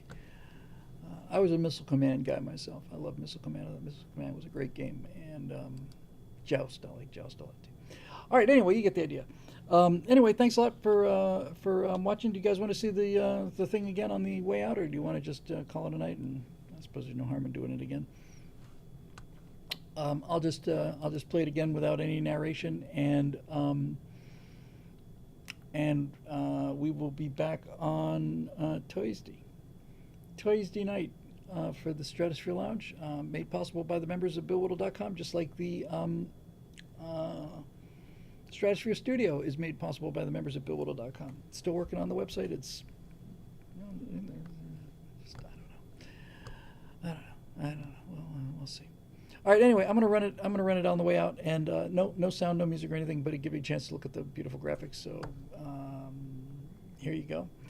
Thanks for being with us. We'll see you guys in a couple days. Okay, ready, and we'll go with YouTube first. And ta-da! I gotta mute the mic.